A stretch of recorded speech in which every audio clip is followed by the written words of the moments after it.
Do what? Holiday for drinks, would.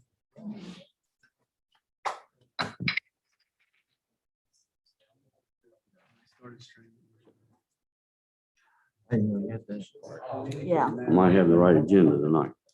I went over. You are on YouTube. You shouldn't have to do anything until. Which one? Whoa. What's that? Fuzzy Street.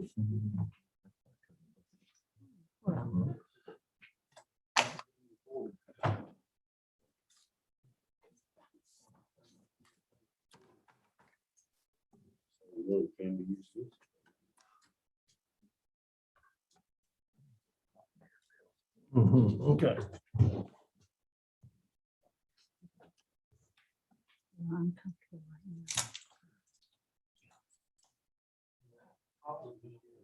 It's hot.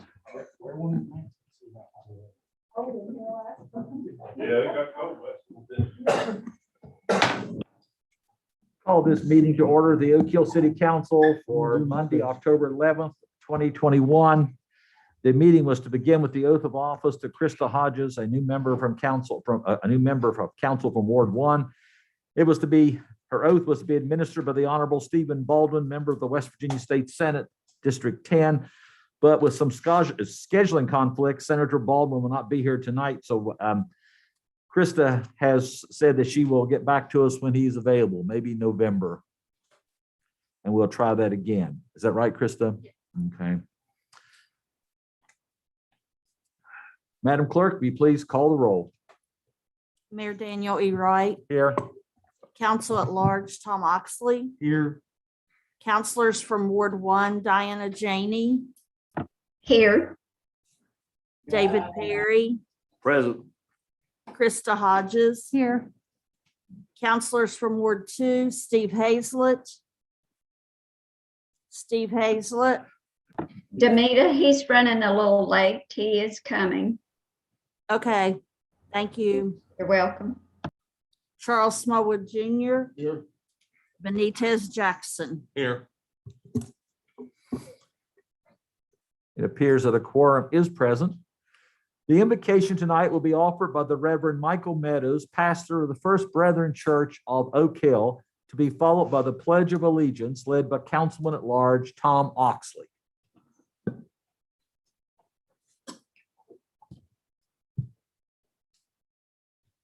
Distinguished councilman, thank y'all for having me. I'm not here to preach, but I do want to say that in Matthew chapter 23, verse 11, Jesus says, whoever wants to lead or wants to be the greatest among you must become servant of all. In order to be a leader, we have to be a servant. So let's pray. Heavenly Father, we thank you for this time.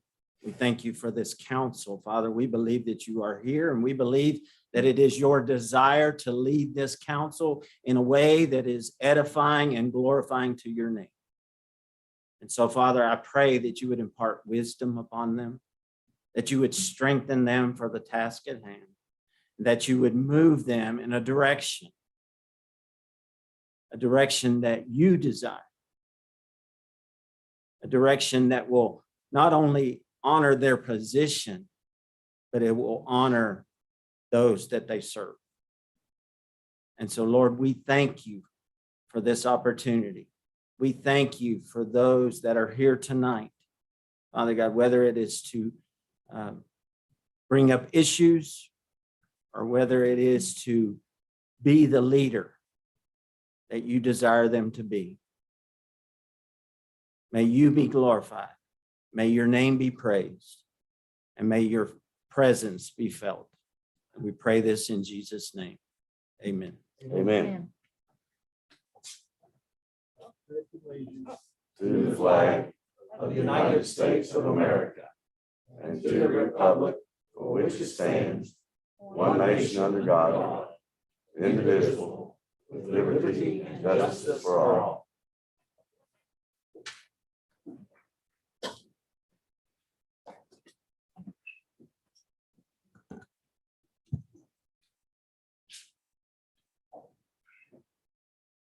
Mr. City Manager, there's a proclamation now to be presented, giving to say about Stephen Butch Whitmore and his honor and his connection to the city of Oak Hill.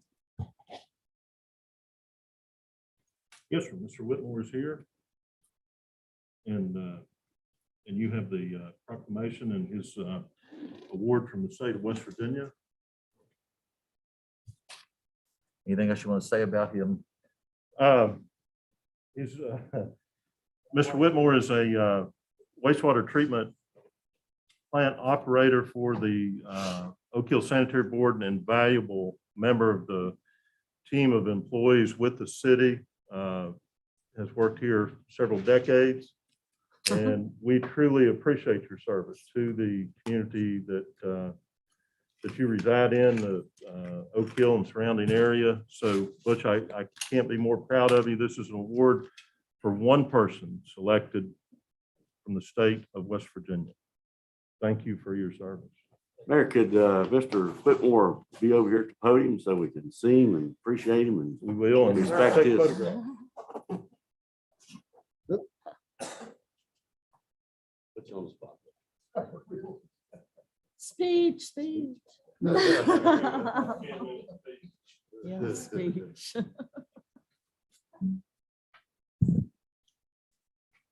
From the West Virginia Rural Water Association 2021 Wastewater Operator of the Year, Stephen Butch Whitmore, City of Oak Hill Sanitary Board.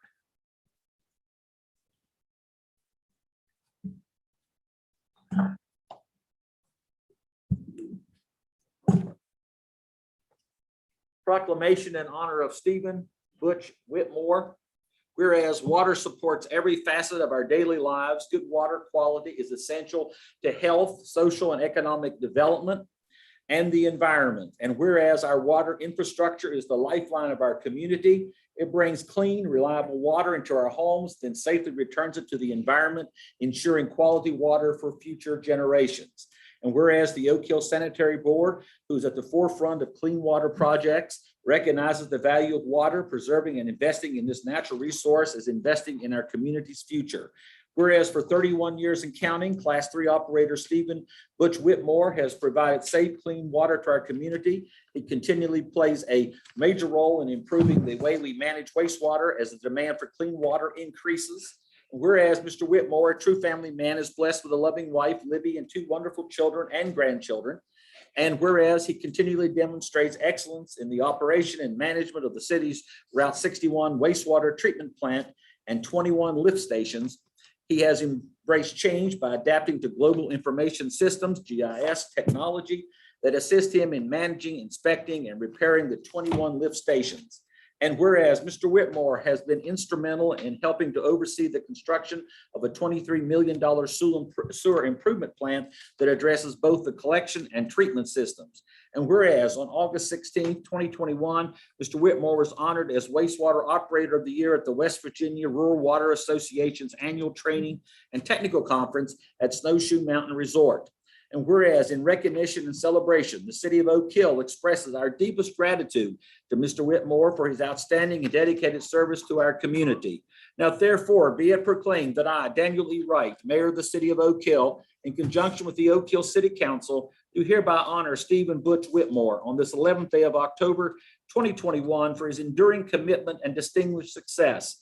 In witness whereof, I have hereunto set my hand and affixed my signature on this, the 11th day of October, 2021, in the city of Oak Hill, the county of Fayette, and in the great state of West Virginia. Signed, Daniel E. Wright, Mayor.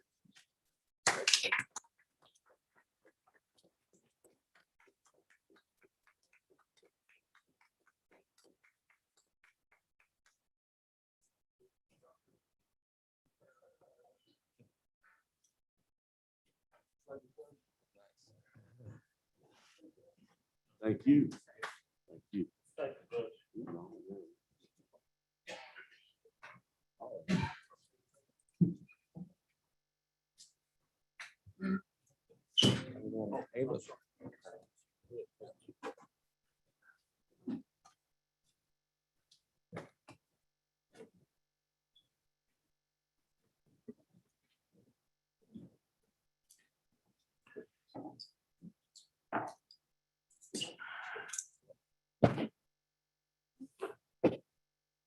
Is there any motion regarding the minutes? So moved, we accept minutes as having been presented.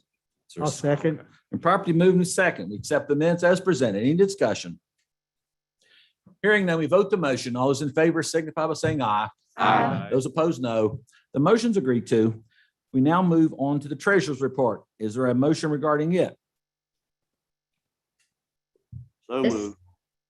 I'll second. Been properly moved and seconded to accept the treasurer's report as presented. Any discussion? Hearing none, we vote the motion. All those in favor signify by saying aye. Aye. Those opposed, no. The motion's agreed to. Madam Clerk, any correspondence to City Council? No correspondence other than what we received that you'll have later in the meeting. All right. Citizens' comments. Dr. John David.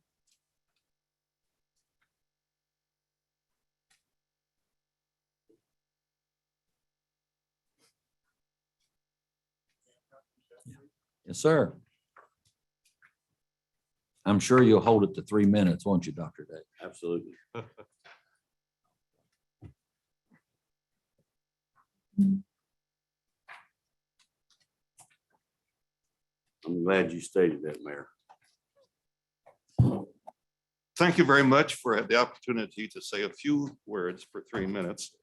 And I want to say this, that first of all, I want to thank the council, the mayor, city manager for supporting us again for this past summer with regard to our feeding program.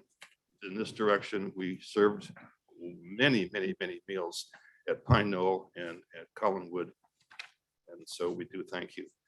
I came here this evening to once again ask your consideration under the American Rescue Act for some help with regard to the historic Oak Hill School, which is on the National Historic Register. We have now moved in the West Virginia Rehabilitative Services. We have food pantries. We're a 911 emergency shelter, and our radio station for emergency alerts has been approved by the FCC, and we're back on the air. And so I just wanted to come again and ask for some support for helping us with the roof, which is leaking like a sieve and potentially damaging the, I think to say, the county's largest auditorium in terms of seating capacity. And we would really appreciate your consideration for American Rescue funds that are available to the city for the historic Oak Hill School, and to help us with the distribution of food with our food pantry program, which is quite a big operation right now. So I just came here to see if anyone has any questions, to make my request again for your consideration. What was the cost? We estimate the cost at $70,000 for the roof, and I don't have a copy of what's in front of me here, there, but the food distribution is what? 15. And that's to assist us. What is happening with the food thing, Mayor, is that while we do get food from the Mountaineer Food Bank, it does cost, if we get the quality food and the nutritious food that we think people deserve. Free food, well, I don't want to be disrespectful. We're grateful for anything that comes at no cost, but we like to, pay a little more to get better food for the people that we serve. And that's an important consideration. Plus, we have to pay transportation as well. The semi trucks that come into the Walmart parking lot, they charge us as well. To have the food distributed with people with, sometimes we have to do deliveries, takes some expense as well.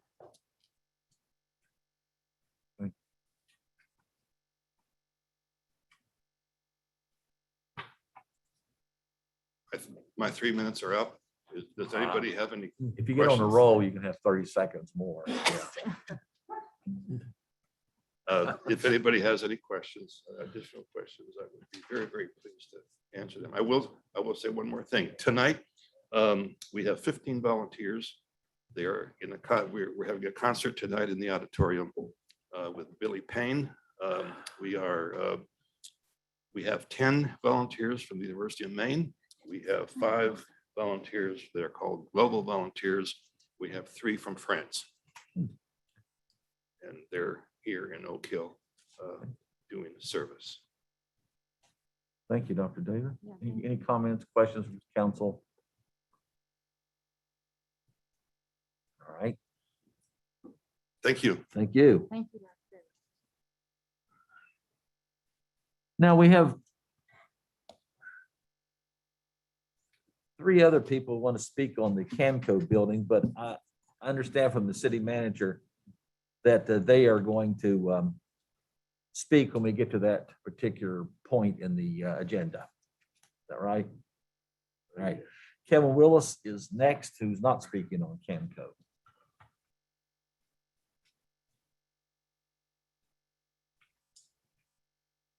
Good evening, Mayor, Council, members. On behalf of Destination Downtown Oak Hill and the members, Downtown Oak Hill held their held their annual election. And the officers are as follows. The executive director is myself. The treasurer is Becky Sullivan, and the secretary is Krista Hodges. I just put a couple things together that we're working on.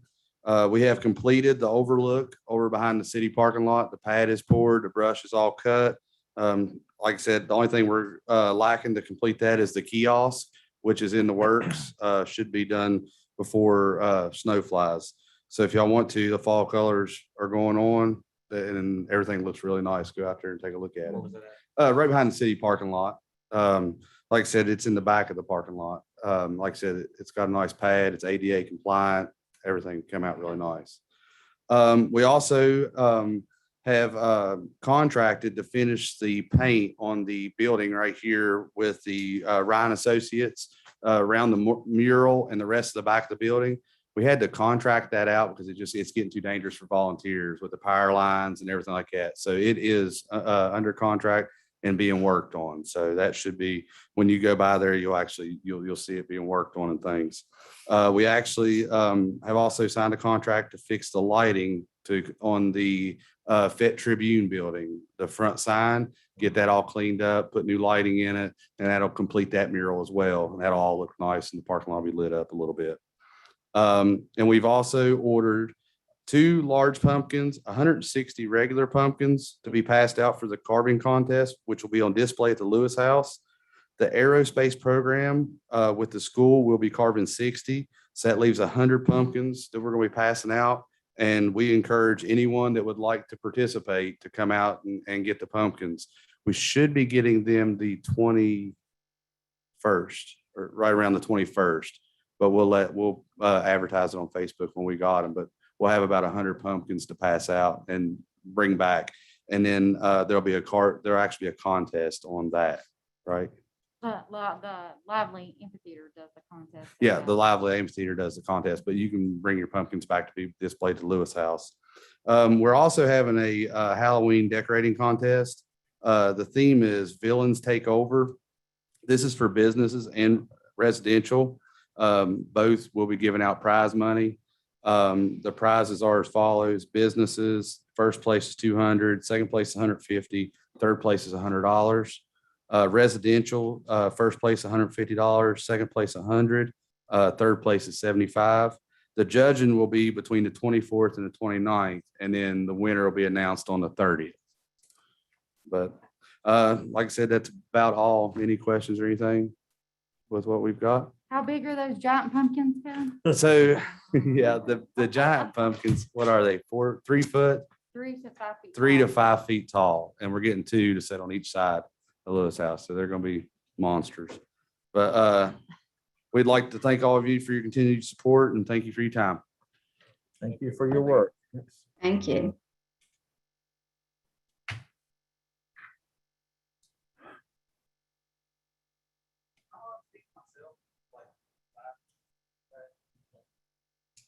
sorry. I'd say we grant him 3 minutes. Yeah. I'll keep it really short. I just got a couple little things. I would like to see, if y'all would, to put the building beside of the gas station on East End that the roof is missing on. I'd like to see it on the agenda eventually. I know I hadn't been able to talk to nobody yet or nothing, but I would like to see it be put on the agenda because actually, since I pointed it out to a few people, a lot of people has become concerned about it. So like I said, I'd like to see that one put on there, be looked at. And another thing, I spoke with Bill Hannibas a little bit about, which I want to research a little bit more on it, but I want to put it in your minds because Fayetteville is dealing with it a little bit right now, is the Airbnb. The thing is, Airbnb is going to start moving this way pretty fast because they're running out of houses. And mainly the things to think about with the Airbnb is the companies that are managing the properties or buying the properties are out-of-state entities and running them from out of state. So that just something to keep in your minds and to think about is it's moving this way. I mean, they're dealing with it pretty hard over there right now. So, but thank you. Thank you.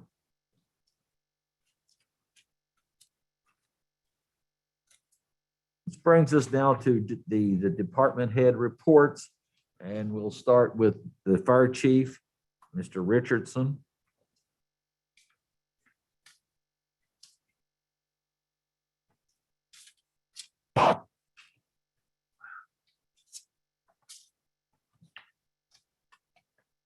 Good evening.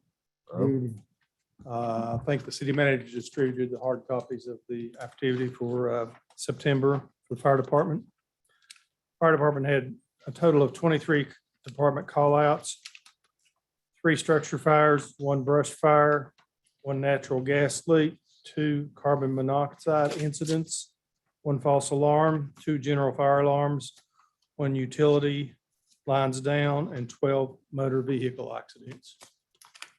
And I wanted to follow up and let the council know that we are moving ahead with our installation of our backup cameras. We now have a total of 4 on our equipment. And we have instituted the policy, as we spoke of earlier, about having a ground man when any equipment is backing up. Chief, what's the status of your building addition? We're waiting for the advertisement for the engineering. City manager and I Okay. have been communicating about that. Thank you. Engineering would be the first phase, as you know, Tom.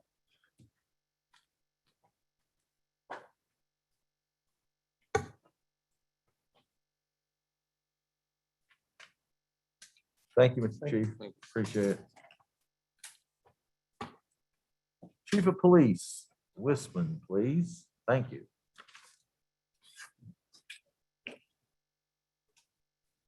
All right, for the month of September, the calls for service were 369. Of those, 315 were general service. There were 6 felonies, 30 misdemeanors, 7 incidents, total of 11 accidents. 249 citations issued. Warnings issued were 92. Parking issued were 3. Total mileage traveled by the officers was 15,619. Used 1,560 gallons of fuel. Had 4 felony arrests and 36 misdemeanor arrests. Chief, do you find that the numbers are going up or down during the COVID? I think they've been down during the COVID. I think they're creeping up a little bit now, but over the last probably year and a half, it's probably been a little bit less. Thank you. Chief, I have one question. The mayor, Yes, sir. the ATVs, Yes, sir. how is that working or not working or? See, I think it's working pretty well. I don't think we've got an enormous amount of complaints. I do see them. Most that I see are law abiding with their helmets, not out past dark. I perceive it to be very well. Thank you. Also, I appreciate the patrolling out on Broadway Avenue. Yes, sir. Very good. Thank you. Where are we on those speed limits? We're about 3 to 4 weeks in on the order. And they said 4 to 6 weeks to get them here. So we ought to be hearing something just any day now. Thank you. Street Department, Mr. Kirk.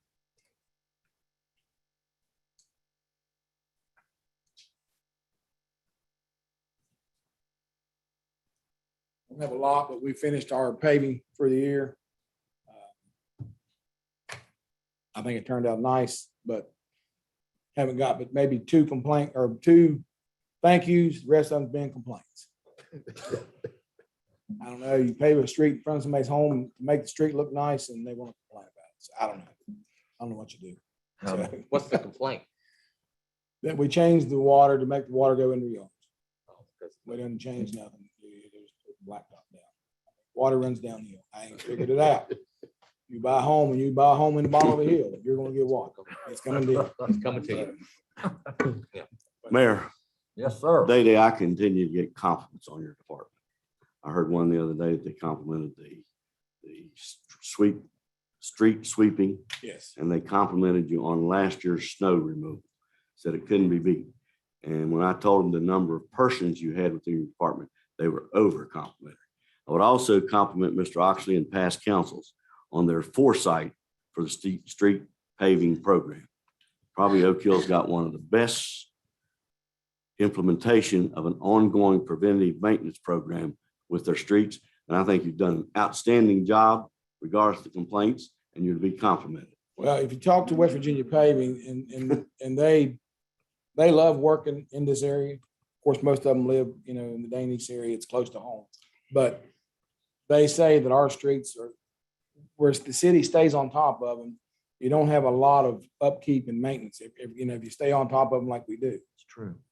You don't wait to, like they have a city they work in, and then they wait till those potholes is deep, and they got to go in and do a bunch of extra work, which costs more money.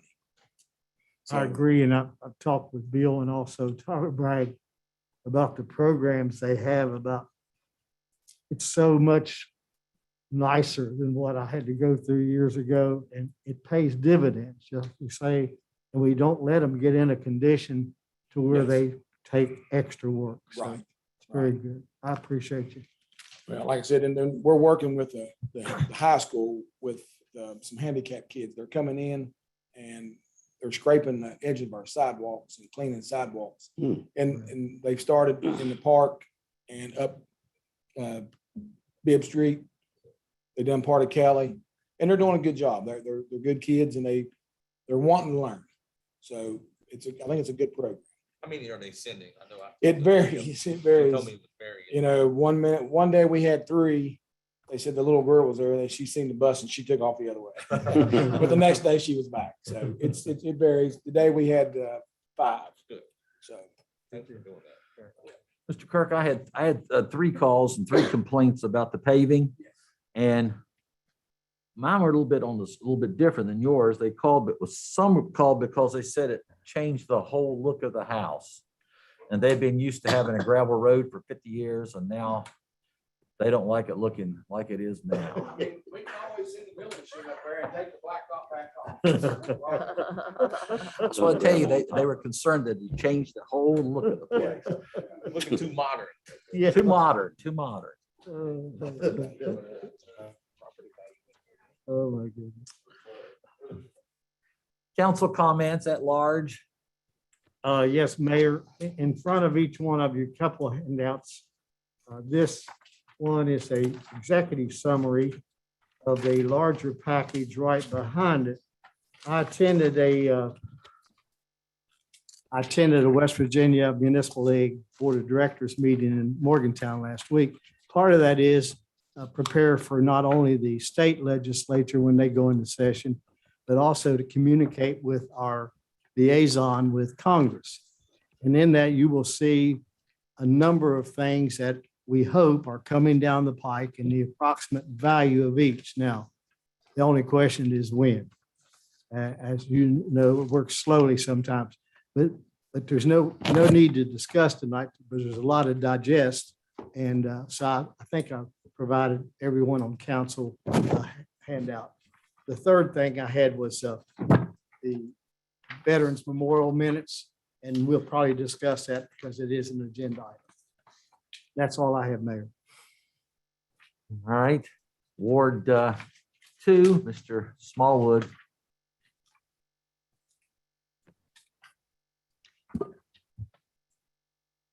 Yes, sir. Yes, sir. I noticed the building on Oak Hill Avenue at the intersection. It used to be the State Farm building. The grass was growing up all over top of it. I think I had mentioned that once before. The building right down here on the intersection? Yes, sir. Is being dilapidated? Yes, I'd say that.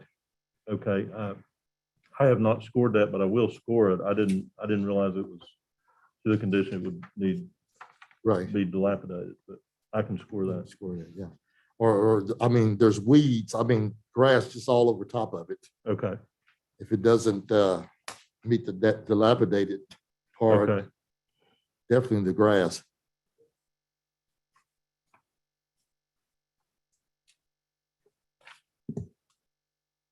In addition to that, the playground there at Harlem Heights here, I just want to stay on top of the lights and cameras. And I'd seen that the lot there was paved in front of the gazebo. And as Mr. Willis mentioned, the roof there on that building that you can look through the roof. It's being addressed right now by the Structural Inspection Board. Plus, I wanted to stay on top of the James Ellis marker. Any update on it? Yeah, I think it was last month, they had told us 10 or 11 months, Mayor. and Seven or so 11. Last month I reported that it was about 9 months out. So this month it's about 8 months out. Right. And I think somewhere we had a bronze plaque that was supposed to be commemorating the Jones family. Supposed to be mounted on City Hall. We have it. Okay.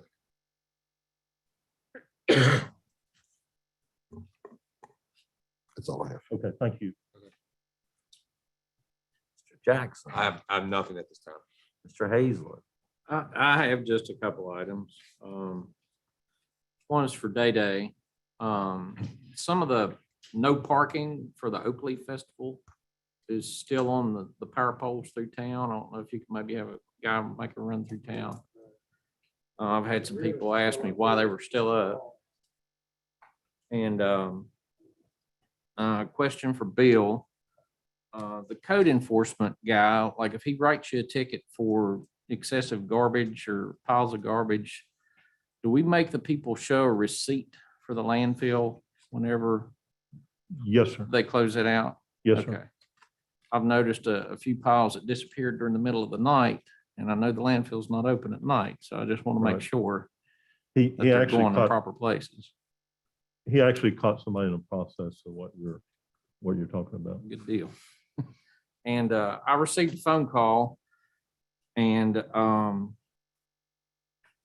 from the lady that owns Rio, the old Kmart lot, Comfort Inn lot.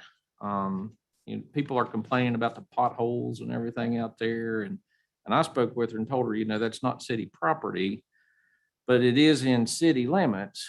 And can we send that? There's a bank, I think, in North Carolina that owns that. Can we send them a letter about that? I've noticed on Facebook, a lot of people complaining about busted tires and everything. And I actually witnessed a girl sitting out there with a flat tire that had hammered one of those potholes.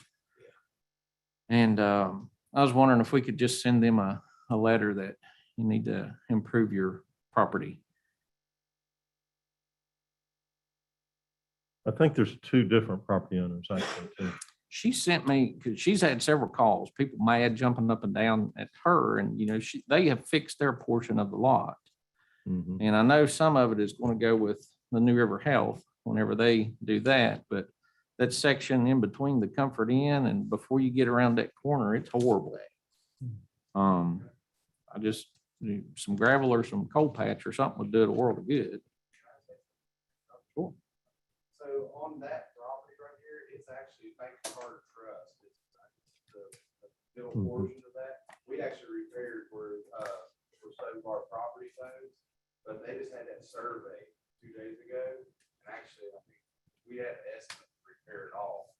But the property that's actually in front of New River actually belongs to New River where the big holes are. But 160 foot up of the dirt belongs to Sogar, which they're supposed to address further. But the rest of that belongs to Carter Bank Trust out of Virginia.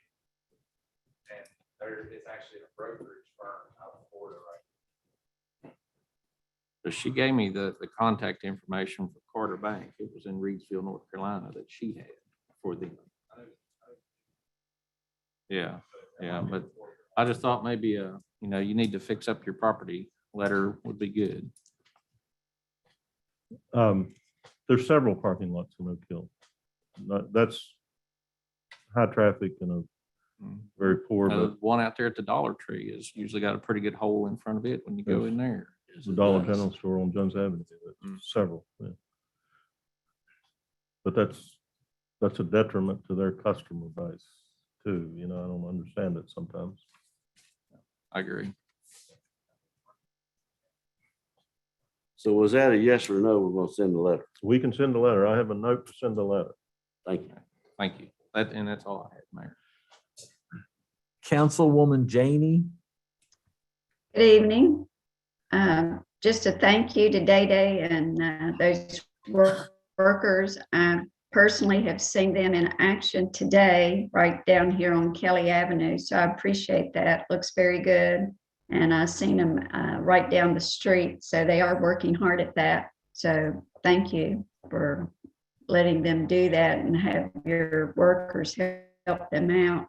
I want to say thank you to Kevin Willis for taking on the executive director for the Destination Downtown that will move forward. I appreciate all that they do there. And Krista, I congratulate you on being on council and miss being there. Hopefully be there next month. Thank you. Councilwoman Hodges Nothing, Mayor. and Councilman Perry. I have said if Bill Hannibast's face doesn't turn red, I'll be brief. That's tough, Bill. I would like to see the Beautification Committee receive a complimentary letter from the mayor on what they've done with the Halloween decorations. Number one, if that's who did it.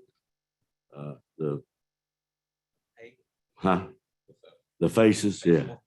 So if the mayor, I think Bill doing it. Bill did that. Mr. Hannibast, so would you also CC to Mr. Hannibast? If he'll give you the information, if you'll send a letter complimenting those on those decorations. I've already written them. All right.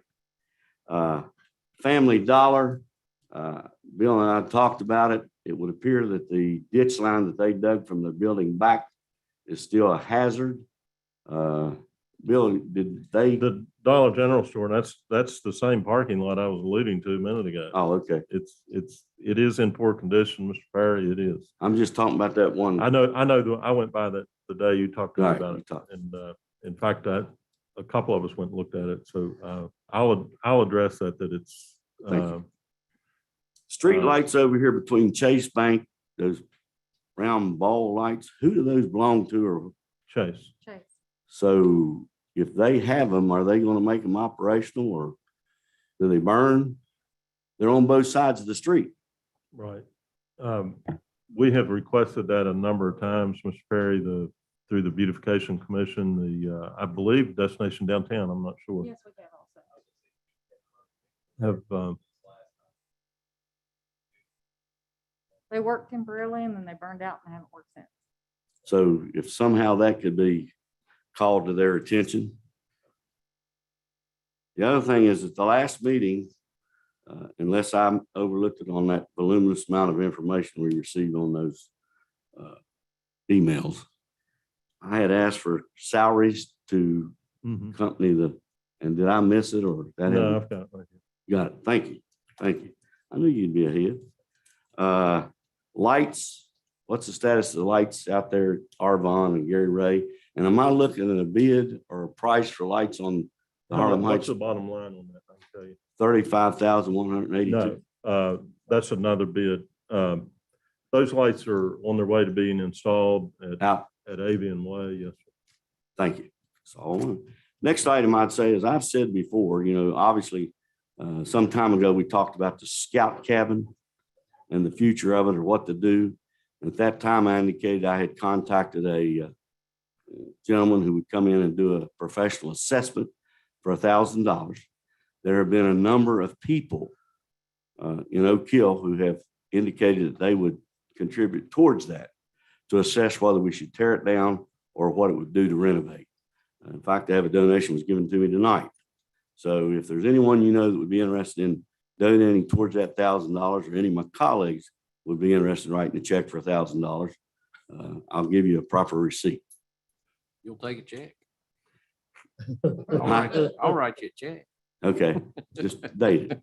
The other question I have, and this is certainly not to offend anyone, but it was my understanding that Mrs. Hodges indicated unquestioned that she would resign from Destination Oak Hill if she was appointed to council. If I'm in error, I apologize, but I think that was, the question was asked, and she affirmatively said she would resign.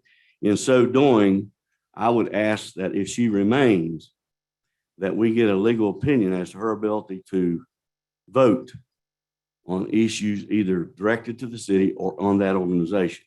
But I would hope she would honor her commitment that night. Mr. Perry, I did resign as executive director, which is what your question was. I don't think it was. But anyway, if that's the case, and she first, I would ask that we get an opinion about approval of budget monies and expenditure of monies and so forth. Mayor, point of order. The lady Go ahead, Mr. had an opportunity to talk Go ahead. during citizen comment. So with that said, that's all I have, Mayor. Thank you. All right. Now we've come down to the mayoral comments. I have to echo what a great job that the Beautification Committee has done, made up of Cindy Canterbury, Judy Lively, Karen Jones, Janae Booth, the mayor, and our artist in residence, Bill Hannabass, who did the bales of hay with the faces and the overalls on the one down by the across from the library.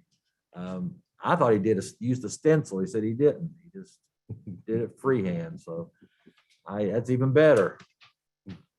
I thought you did a good job with a stencil and you didn't do that. So Thank you, man. thank you there. It took several hours of work to put all that together, and I think it was very well done. I think it really brightens up Oak Hill for the fall, and I think a great many people have made comment to me about it, as well as probably some of you have heard comments about how well it was done. And that brings us to the plaque for Mr. Jones, who donated the land for this building in 1928, Charles Jones, and part of the deed, which has been there now for 93 years, has said that in order to have this property, a suitable bronze plaque was to be erected in the city hall. And so Mr. Hannabass and I worked on that plaque, and it's been ordered, and it's here. Now it comes to the point that we think we need to have some sort of a ceremony to install it somewhere in this room, I would guess. Is that what you're thinking? Somewhere in this room, I would guess, where most people would see it. And I think it would be appropriate if some members of the Jones family could be here to actually unveil it, make a few comments about Mr. Jones, who I think was born in 1846 around Sanger and died in 1911. And he gave land not only for this city hall, but I think if you look at the first city hall, the Jones family was involved in that one too, which was behind this building. It's a white two-story wooden structure that stood there for a long, long time. The jail was there. That was the first city hall. It lasted about 25 years before it was abandoned and moved into this one. So I think we need to put that on the agenda somewhere along the way to get a date picked out and have some kind of an event here and get the newspapers here and the TV. I think it's a rather interesting story that we've been here for 93 years and never put the plaque up. I hope no one challenges us and says you got to get out because you didn't do it in 1928 like you're supposed to have done. So better late than never. Better to get it up than never put that plaque up regarding Mr. Jones's contribution to the city by giving this land for this city hall. It's kind of an interesting requirement, though, I think, a plaque to be put up to mention the name and the date. I think that was an interesting request from the Jones family back in 1928. Or his heirs, I guess. His heirs. All right, that's all I have to say. And now a minute from the minutes. I won't say very much about that. I have some good stuff here, but I won't go over but just a couple, three things. February 7th, 1944, it was ordered by council that the city of Oak Hill purchase 13 benches for $5 each for use by the city from the Oak Hill Baptist Church. So I don't know what we were doing with 13 benches or where the Baptists got them, but maybe Mr. Oxley knows where they had those 13 benches and how they sold them to the city for a total of $65. And a council voted that also that night that there would be no restaurant license could be granted to any pool room unless the restaurant be separate and apart from the pool room. So no eating in the pool room, folks. In 1944, the city of Oak Hill decreed that. And then I think on the agenda tonight is something about chickens or fowl ordinance. I think it's on there again.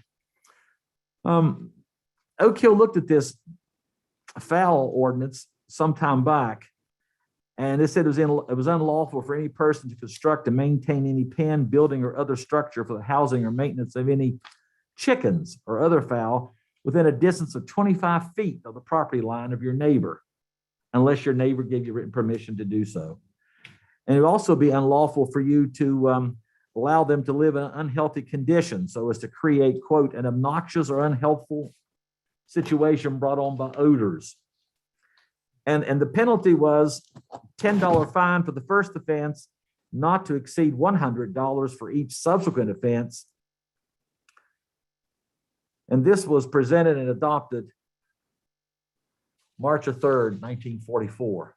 So we've been talking about this situation for a long time, Oak Hill. Here in 1944, we brought up an ordinance just for chickens in 1944. So that's all I have on the minute from the minutes. Something about Oak Hill and its past. Which brings us to unfinished business. Ordinance approving submission of Oak Hill City's Home Rule Plan Amendment, first reading. Hannah. Okay. Mayor, if I could explain something just a moment before we get into the agenda. Prior to that, I have a comment. The Beautification Commission does some nice things for the city of Oak Hill, but I want to mention that also employees that work directly for Mr. Kirk do a lot of work. Those round hay bales don't appear magically, and it's a lot of work and a lot of other things. The Pumpkin Festival, the benches you see that those will be displayed on were built by employees of the city, and so there's a lot of behind the work scene, and Mr. Kirk accomplishes that. So thank you for what you do for the city. And the main thing I wanted to say was what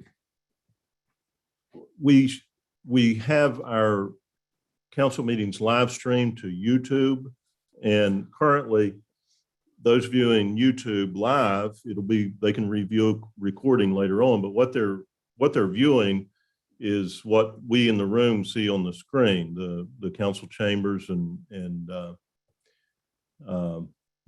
when we get into the agenda items, I'm going to do what they call share the screen, and where I can show council documents and photographs and things like that. And that's what will be seen at at home too by those viewing on YouTube. And we have someone joining us right now. So I'm going to share the screen from this point forward, and there will be a very small picture of what you see on the screen right now in the top right-hand corner of folks' screen at home. Okay.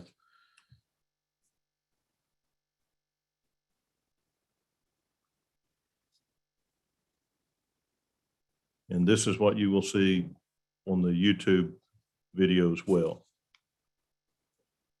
Okay, Mayor, I would like to ask also that we have, I believe, folks here for 3 different agenda items. They all are Structural Inspection Board items, item number 2, 3, and 15. And if council does not object, I would like to move forward to those since they're present with us in the room.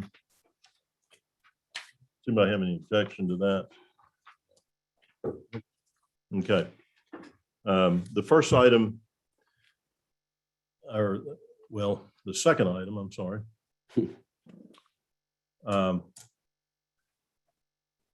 Is this recommendation from the Structural Inspection Board to recommend to council to demolish the structure located at 137 Broadway Avenue.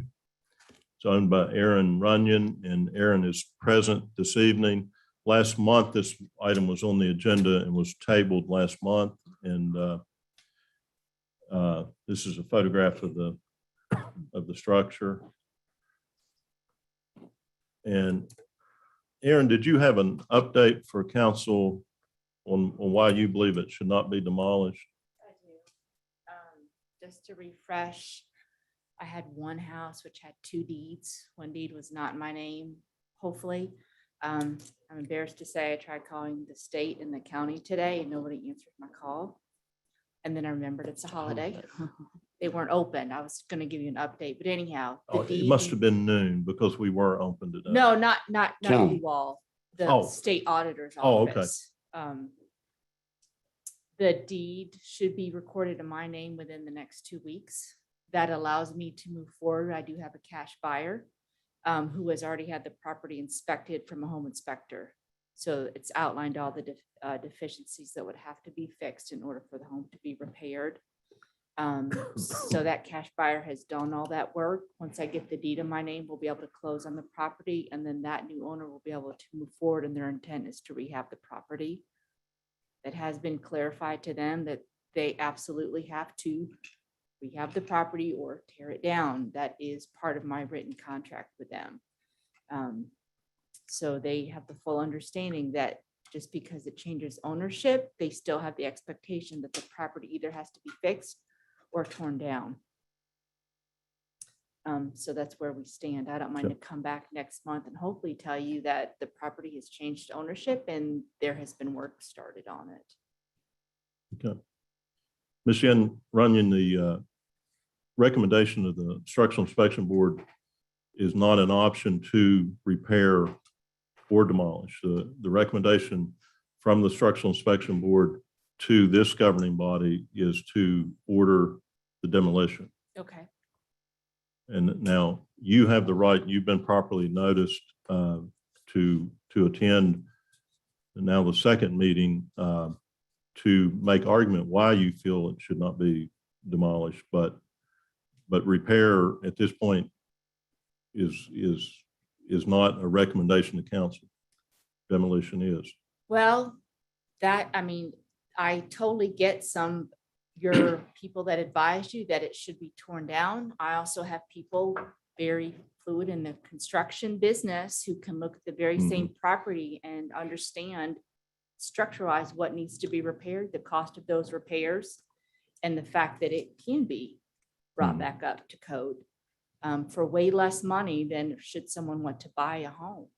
So if someone puts money back into this home, they'll never be able to buy a home for that.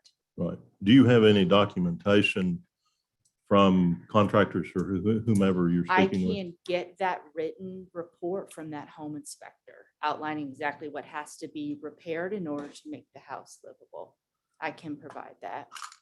either via email before the next meeting or at the next meeting. But I understand someone can look at this house and say it's not salvageable, but construction wise, it is salvageable. The key part is the cost. What's the cost worth to someone? Someone puts $30,000, $40,000 back into this home, they essentially have a brand new home. Whereas they cannot find a home at this point for that price in this market. So for someone, this is going to be worthwhile investment, and for some other people, it might not be. I don't know how to navigate your input that it needs to be demolished, other than I don't agree with it. And I have people that also feel the same way. I do agree something has to be done. It cannot stay in this state. Mayor, could I ask Ms. Runyon a question? Ms. Runyon, you say you had a home inspector look at the property, determined that was reasonable to salvage, correct? I had the potential buyer had their inspector come in. Their inspector went through and notated all the areas of deficiency, all the areas that have to be fixed in order to bring the property back up to living conditions. Do you have any way of knowing whether those deficiencies outlined by the inspection staff meet with the deficiencies noted by the city? I'm not fluid in what the deficiencies were noted by the city. Off the top of my head, they matched up. A lot of the things were similar, which is clearly the roof trusses, plumbing, electrical. It's down to the studs, so there's not a lot of room for debate. Everyone can see what it is. So it matched up. There's nothing that I heard in that report. I did get a verbal of that report that was of a surprise to me, or that anyone walking in could not agree with. There's no discrepancy about what needs to be done for the house. I think it comes down to who wants to pay the money for it, and is it worth it to that person? Thank you. May I have a couple questions if no one else has any? Go ahead. How long has this property been standing in this demise? Chief Richardson, do you remember the approximate date of this structure fire? It's been about 10 months. 10 months. Could you make available the written report that the buyer had prepared? Yeah. Or would I they? don't see why. I was told that I could get it if I needed it, and so I see no reason why I could not provide that. Is there a cost estimate in terms of the amount of money that would be invested in repair? I don't know if that was part of that or not. I personally, I have myself flipped houses in the past. I very comfortable with cost analysis, break-even analysis, market analysis. So my own value in the home to bring it back up to code, including my labor, was between $30,000 and $40,000. I know you raise your eyebrows, but I believe you. This I is believe what you. I've I just done. Wonder with the 30 or 40, what you'd have at the end of that. The market of the raw materials, because that seems to be Absolutely. fluctuating. How much of the labor I do, how much I contract out, those are the fluctuating circumstances. But that was the general ballpark, and I think you'll find, depending how much sweat equity people are willing to put in, that's a fair assessment. Mr. Hannah, I have a question. Yes, sir. If we proceed with this, at what point could it be deterred or taken off the tracks, or could it? No, we proceed to vote yes tonight. Where are we in terms of the timetable, or what happens, or what would where we happen in the next 48 hours or so? We would request service by a Fayette County deputy to serve an order on Ms. Runyon to demolish the house. After she receives that order, which usually takes in the neighborhood of 2 to 3 weeks, she will have 20 days to begin demolition of the structure. Or if she came back before council with more concrete information, we could take any action to withdraw or so forth.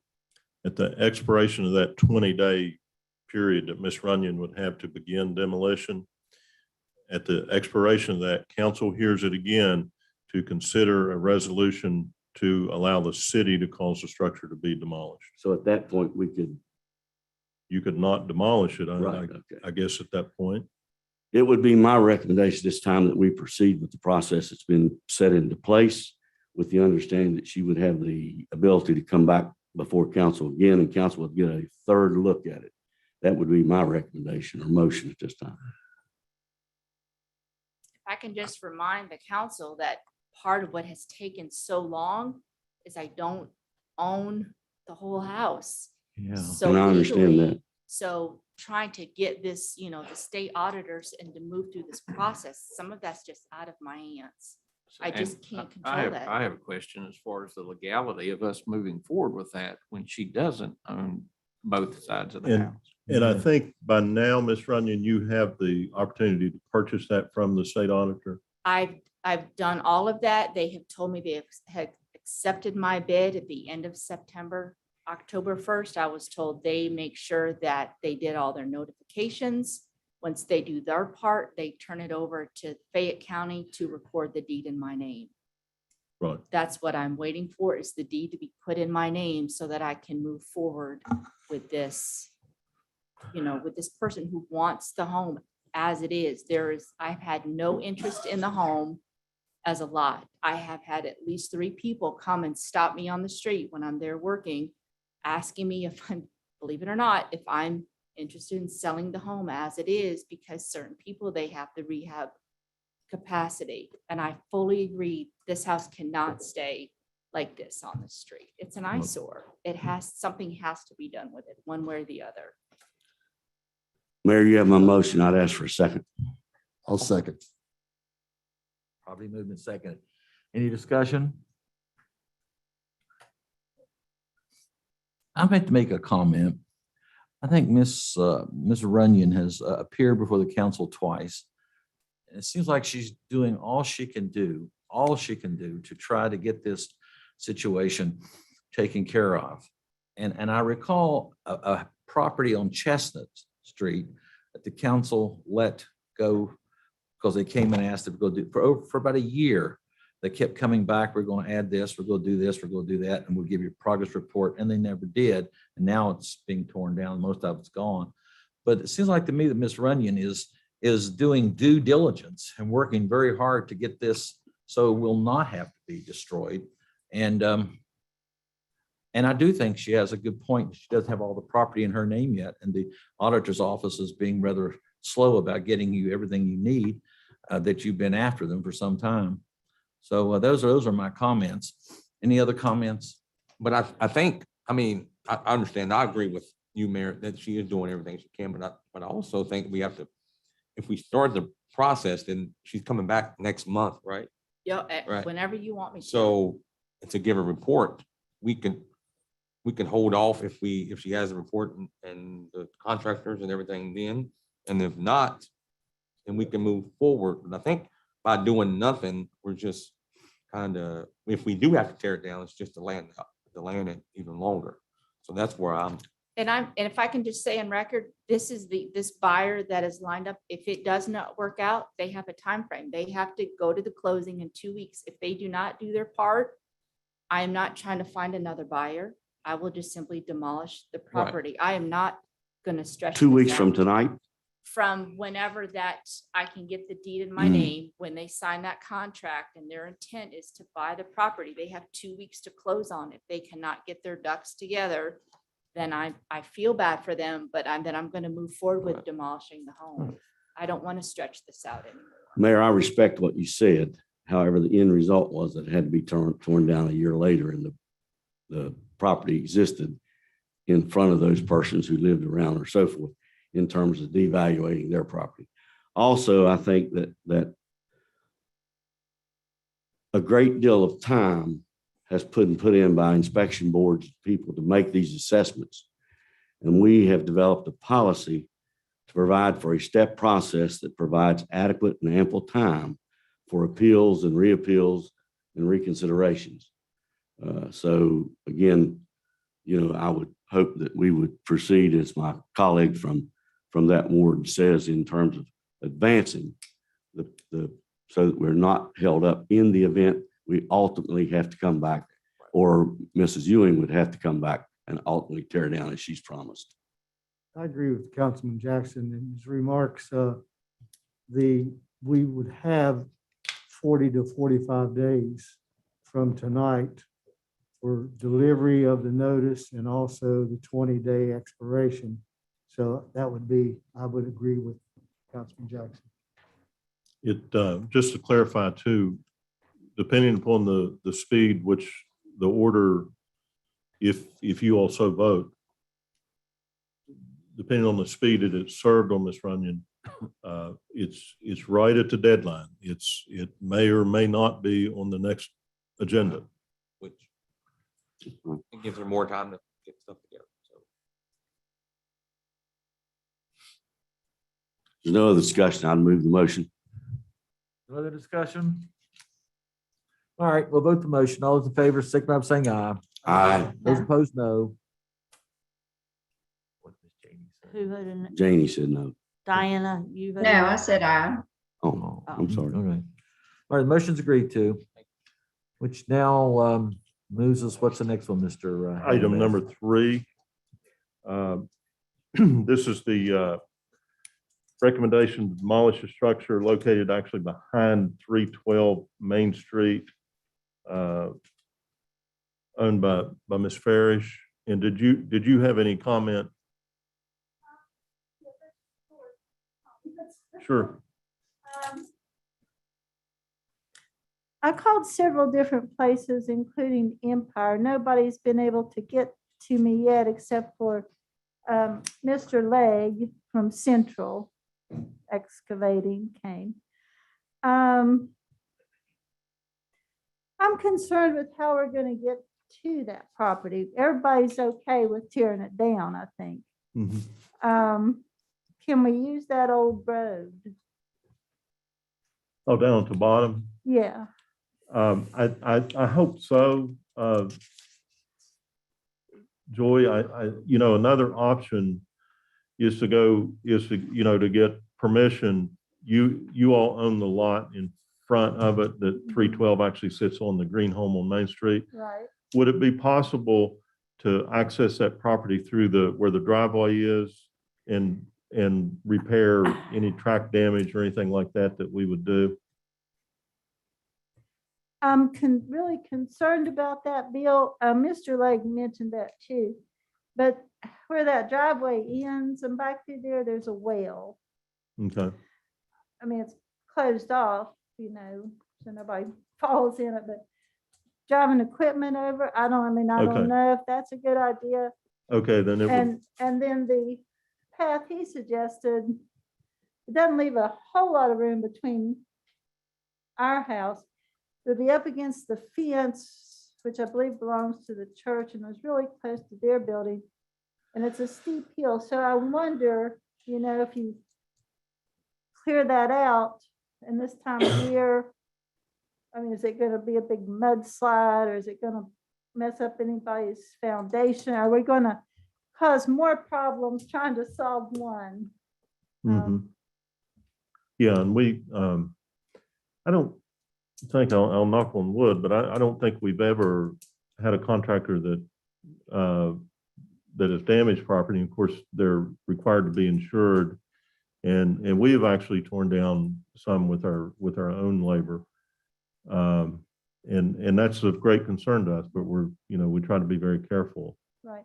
Well, like I say, I'm no expert, but it looks iffy to me. From I don't want to make more problems in the while trying to fix the one. So I don't know. What do you think? Yeah, I've seen them in much more perilous situations. The one The second house on the left going into Mendon, that was, Exactly what I was thinking. yeah, They got up on that the side was, of that cliff and got that place down and out. I think they could do Yep. fine getting in there. Well, I know I'm not crazy about driving through the yard. I mean, and what about the well and heavy equipment? well, if that's a concern, and of course, that's why we get permission, so we don't run over top of things like wells. But if it's there, I mean, obviously, we won't create a peril by going over top of your well. Well, I just didn't know if it would fall in, you know? Yeah, well, like I say, we won't, more than likely, now that we know the well's there and would have found it out, you know, whenever we ask your permission to go through there, we won't go over top of a well. Okay. Yeah. There's a wooden thing there, kind of where the pump used to be that we put, but I had flyers in it at one time. But I know Dad said that was why the driveway didn't go back further, and told me when I was up there not to be turning around driving over the well. So I mean, I don't know. But if we could use that road, I mean, it'd need to be cleared too, but it's flat and it's not that far, you know. The road all the way down Cook Lane, is that the road you're talking about? Yeah, or Old Mendon. Yeah, where it comes- that's Cook Lane now is the name of that road.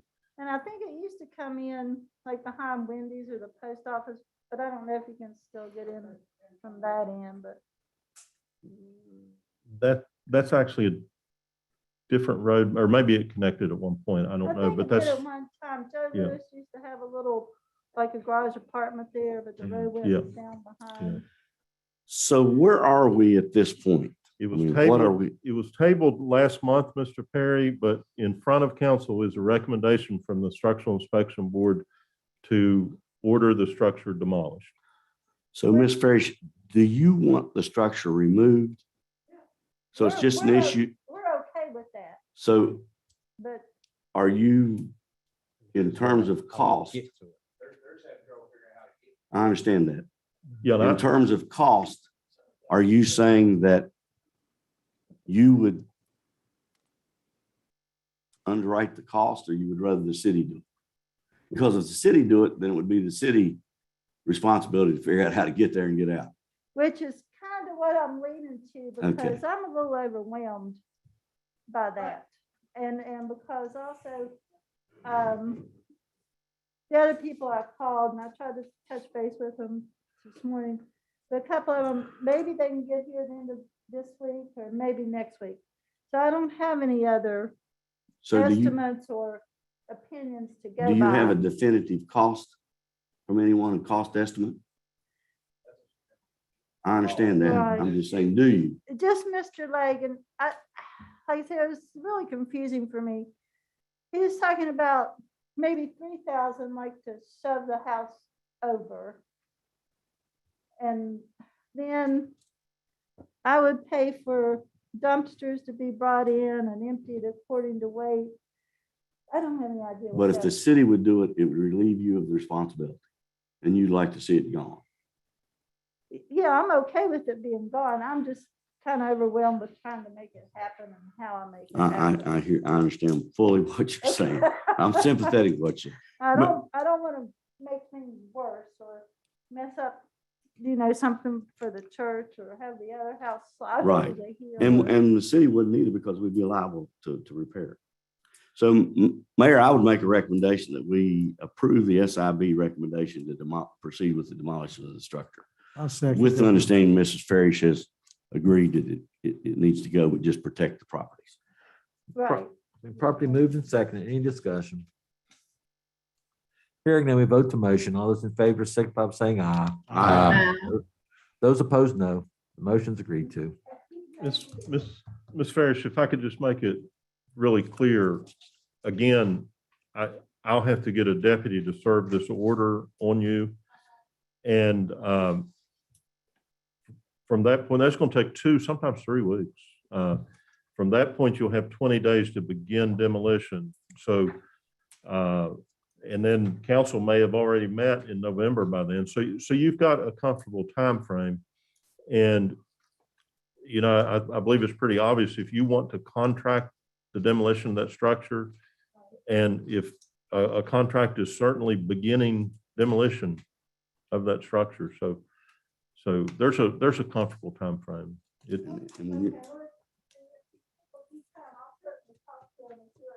Okay. And when you're served, you won't be going to jail. Okay. I mean, you have several contractors that bid it out. You might be able to use his contractors, but they do bid cheap. I've already referred them to her.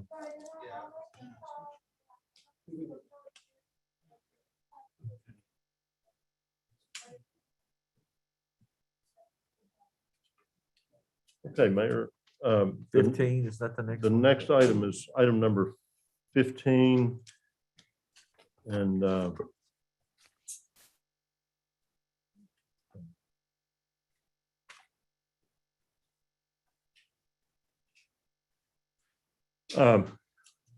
this is the former Coleman packing plant on Gatewood Avenue. And there's a Mr. Upton here that I believe represents the owner of the property. And the owner of the property may be present via Zoom. Is he? Okay. Okay. Walter Upton that is here, that is present this evening, has supplied council a multi-page document. This is what it looks like. And Mayor, if there's no objection, we could possibly let Mr. Upton speak to this matter if that. All right, that'd be fine.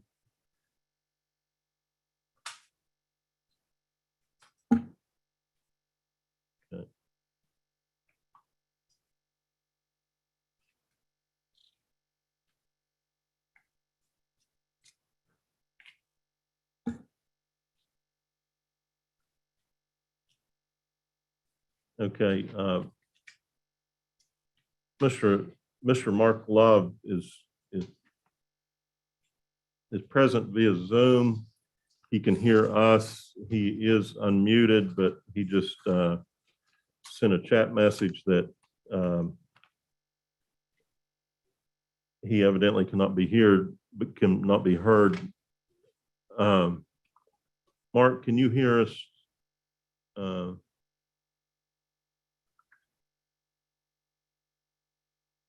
Bill, could he call and be put on speaker? One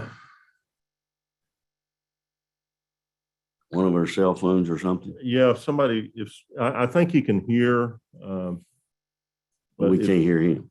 We can't hear him. Somebody wants to give, if somebody has a phone available and wants to give him a phone number, we could.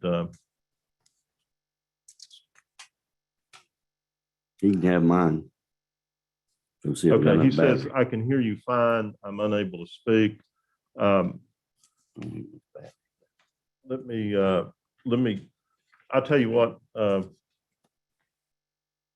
he can actually join via Zoom through his phone. He doesn't have to call a phone. So, Mark, I'm going to give you a phone number to call in just a moment. I'm looking it up.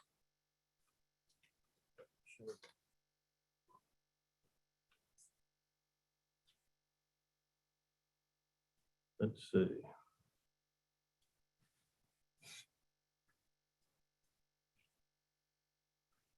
Okay, Micah or Mark, I'm going to give you a phone number. It is 301-715-8592.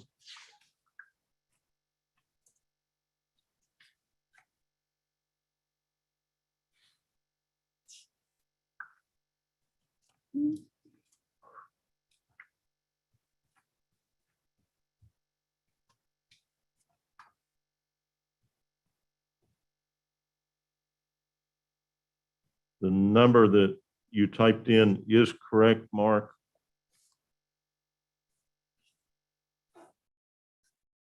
But you'll need to dial that with a cell phone or a landline phone, either one.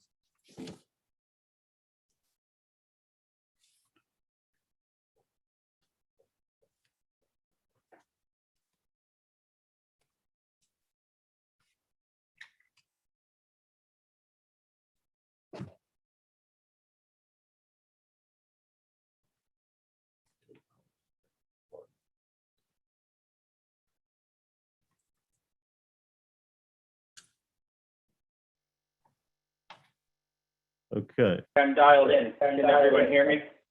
Okay, I can hear you now. Okay.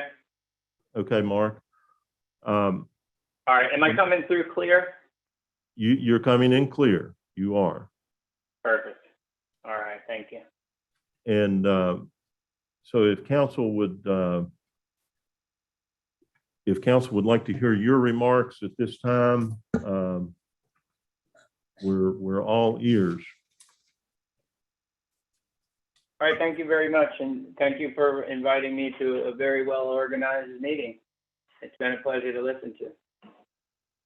I've learned a lot. So this property, I'm principal. I submitted a package of information to the council in advance of the meeting today. So hopefully you all received a copy. I'll just skim through some of the stuff that's in there.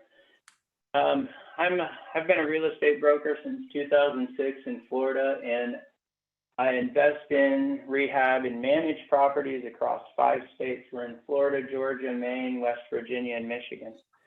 And we're currently managing approximately, I think, just over 300 parcels now. So we're very familiar with buying properties and how they work with tax auctions, buying distressed properties, and going through the rehab process to get those properties in better shape, make the highest and best use of them, and importantly, keep them on the tax roll. You know, we always view a demolished property as a loss, and I think, you know, that's aligned with the general process of the governments. You know, these people don't pay their tax, it gets auctioned in West Virginia in particular, goes to the state auditor.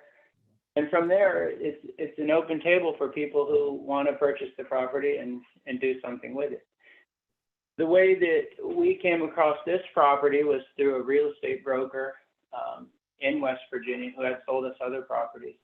We entered into West Virginia, I think, in 2018, and have had a great success story in doing a lot of work in Clarksburg. We've taken a lot of distressed and properties that were vandalized and had squatters living in them and all sorts of problems, and actually brought them up to speed to where they're renting in a healthy way. And even some of them are on the Section 8 rent roll, which, as you know, that requires meeting a higher standard of inspection, generally higher than the city. With this particular property, we acquired it in October of 2020. And so that was bought sort of in the hazy period of COVID. You know, COVID, I think, hit the U.S. in January 2020. And it kind of just went from, you know, one side of the country to the other. And anyhow, after purchasing it, we have an organized list of, you know, what properties we rehab and in what order we go. And this one in particular did fall by the wayside. I would like to blame some of that on COVID. I mean, we would have been a lot quicker to get to it if it was not for COVID, but there was a lot going on there, and especially with a business like us that has a large rent roll, and a lot of our rent roll funds are acquisitions and rehabs. And in this case in particular, we did run into some bumps there. A lot of rentals just froze at the time of COVID because people lost their jobs and people couldn't pay their rent. So you all know as well as I the impact. I read some of the things from your website that a lot of businesses, even in Oak Hill, were affected by COVID. Upon purchasing this property, we did give it a close look. We sent 2 different parties down to go through the building. We spoke with Bill White, who was the compliance officer. I spoke with him directly and said, you know, we just want to make sure that this property is not condemned, that there's anything we don't know. So we did a pretty fair amount of due diligence. when we acquired it. And I don't mind you all lighting a fire under us to get it going, because it is about that time, you know. COVID is sort of abating, and we're able to do a lot more now, which is good. So what we're here to do today is just to ask the council to allow us to continue the rehab on this property, whether it be a repair order or just postponing the condemnation order, whatever your proper procedure is. I can say that it wouldn't have fallen so many months behind, but for my personal ignorance of your process. Normally, I will connect with a code compliance officer who and form a relationship with them, and that way would be kept abreast of, you know, the pulse of the town. Like, it's time to get this going. Can we take another month, and so on and so forth, and basically just establish a good relationship. In this case, I was caught off guard by the letter of condemnation. It didn't come from the code compliance office. I understand your structures differently, so I was somewhat blindsided by that. But I put together the package of materials telling you about us, telling you what we do. I even included an example of a very similar building. They could be siblings in different cities. In Clarksburg, we recently rehabbed a similar type warehouse structure there, went through the process to be removed from condemnation and so on and so forth. And the way I see this particular property is in any town, particularly in Oak Hill, I mean, there's always a demand for nice dry storage, and especially if it's not a blight, and of course a demand for keeping properties on the tax roll. So I'm hoping the council will not have a problem with us continuing our work here and getting things going. I've spoken enough. I'll turn the floor back over to you all.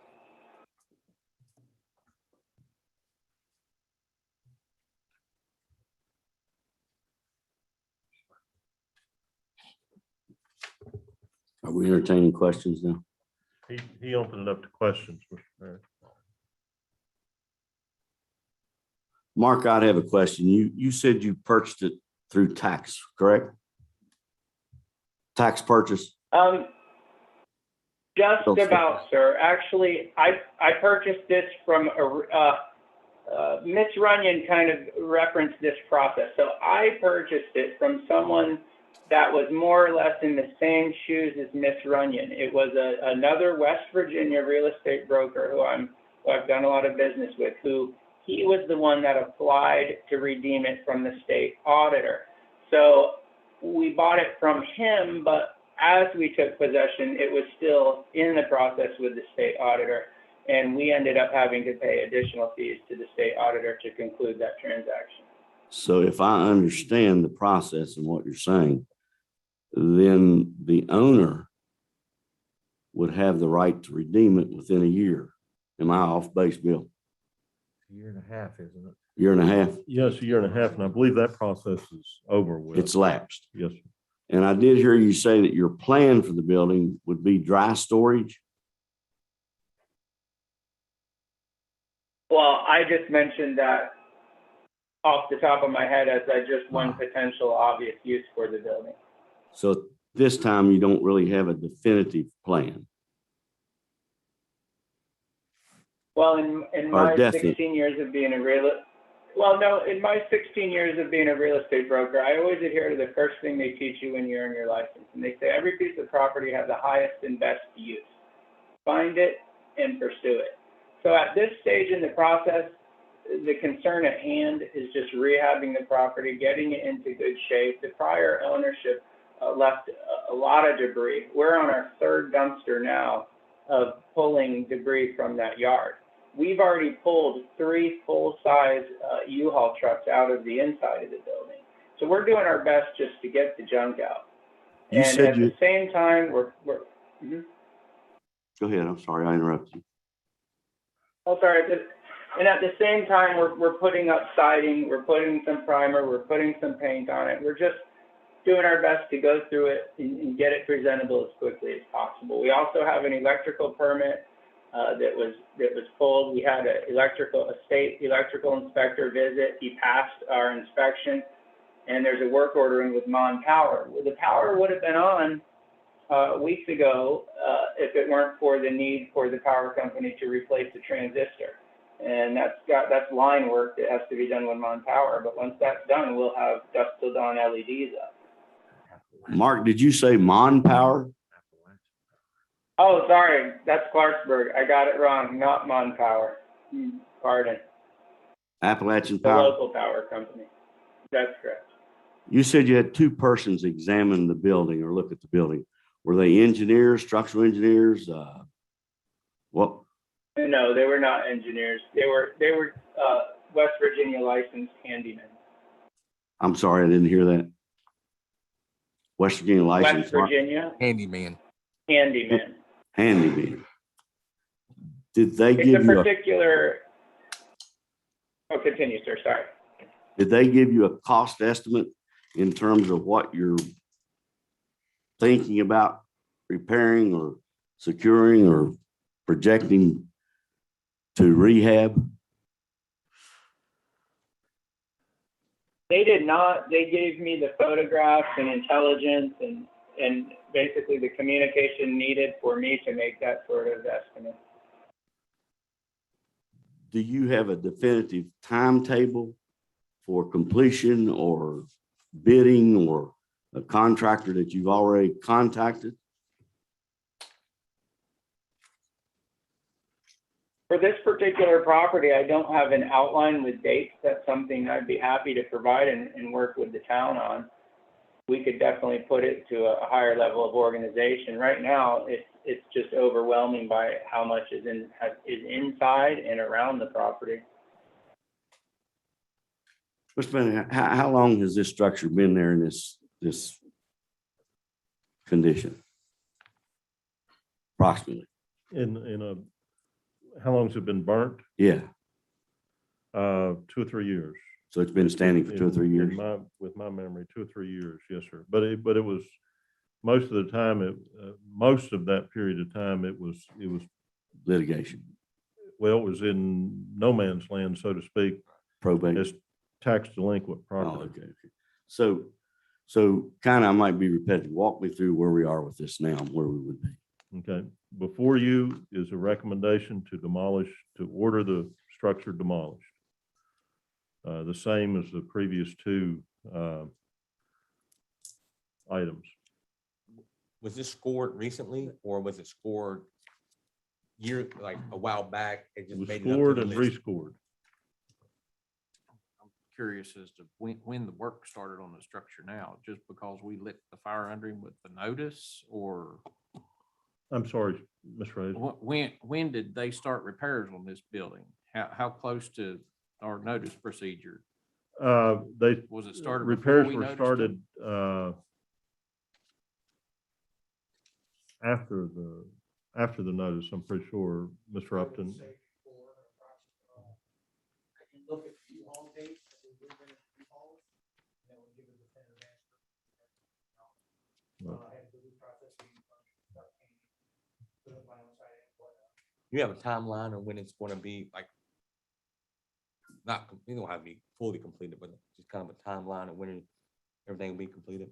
At the moment, no, but after this meeting, if everything goes well, we can give a tentative. But you're going to be working on it. Like, you're not going to stop after this meeting because if we table it or something. Right, I was working on it. All right. And just so we all know, I'm in like Morgantown area, I travel 4 hours down there. 5-6 days a week. Hope they're paying you mileage. Hope they pay you mileage. Pretty much own my own business, so I can charge for it. So your business is, you said you own your business? Yeah, I have a license, handyman. Oh, okay.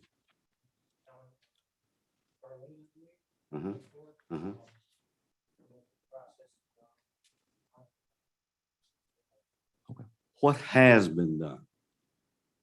Besides cleaning and what you see as far as fresh paint and new siding. Can you show me on these pictures if it's on the, look at this and show me where it is or what?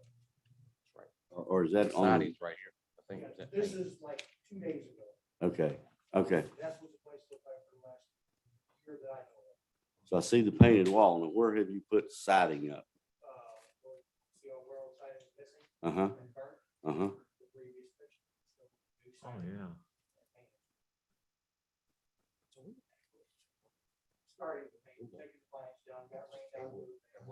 So this is, Bill, this is the first step, and we would be the same step process as we talked about in the other two, Yes, sir.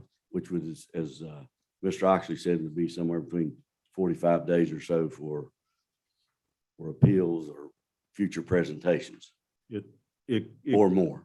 Right. It could be on the agenda next month to authorize the city to demolish it. But it depends upon how much time the Fayette County Deputy Sheriff takes to issue the order. And then at that point, you have 20 days to begin demolition. So in between times, Mark could present us with more specific information, diagrams, so forth. Yes, sir. He could. Mayor, I see this in the same status as our other projects. While I think we need to encourage business, but it's unclear as to what exactly, what's going to be housing, dry storage, so forth. And I think we're in the same stage as to progressing with the understanding that he has the ability to come back. So I would move that we accept the recommendation SIB on number 15. Is there a second? I'll second. Properly moved and seconded. Any more discussion? Hearing none, we vote to motion. All those- I do have one question. Okay. So, but we can table it as long as they're the next meeting, if they're working on it. Okay, all right. Because Was the motion to table? No, mine wasn't much. Mine was No, his to motion. walk through the next step, Order demolition. order demolition. Then it comes back to us for demolition, correct? Well, this is, We're ordering this the is the a order that demolition will now. come from here is you are ordering the property owner to demolish the structure. Yeah. And he has how many days to do that? 20 days after he's served. 20 days. I'll stick with my motion. And I've got a second to the motion. All right, you probably moved and second. Any more And discussion? it's sat there for 3 years. Any more discussion? Hearing none. All those in favor, signify by saying aye. Aye. Those opposed? No. Division, I see the nose. division. The I'm gonna no nose, on that the one. nose over here. Over here, four no's. And how many yeses? Two. And what was I don't know Miss what- Janie? Yes. What did Mr. Smallwood vote? I saw his hand go up just then. To demolish. 3 or Huh? 4, I think. You, David, and Jamie. Would you just call the roll, please? I called for division. Just call the roll, please. We don't know what that means. That means you call the roll. Oh. Sounds like I we didn't know. divided already. so. Yeah. All right, thank you, Demita. Just call the roll. Tom Oxley, No, Diana Janey, Yes. David Perry, Yes. Krista Hodges, No. Steve Hazlett, No. Charles Smallwood, Yes. Benitez Jackson. No. A vote of 4 no's, 3 yeses. The motion is declined. It's not agreed to. Now I have a question. Where are we now? We've denied the motion. I'm So- gonna make a motion that we table this till next meeting. I'll second. that. Properly moved and seconded that this property on Gatewood Road's demolition be tabled till the next meeting in November. Is there a second? Or was there a second? I There was a guess? second. There was. All right. I'll second. All right, so probably moving second. Any discussion? Hearing none, we vote the motion. All those in favor, signify by saying aye. Aye. Those opposed, no. Motion's agreed to. 7-0. We would, can we add, Bill, that we would like to have them back next month? Sure. Or not necessarily in person, but just to update us on what's going on. All right. Yes. Yes, yes, yes. Oh, Do they Thank have you your for making contact sure. information, sir? Okay. What I was going to suggest to council that, and this wasn't part of my motion, but between now and next council meeting, that we get an invitation to come into the building and compare with when it was condemned. See what has been done sometime leading up to the next council meeting. Yes, sir. November 8th. November 8th. Yes, sir. Thank you, sir. All right, Mr. Hannah, that conclude 2, 3, and 15 now. Okay, we're back on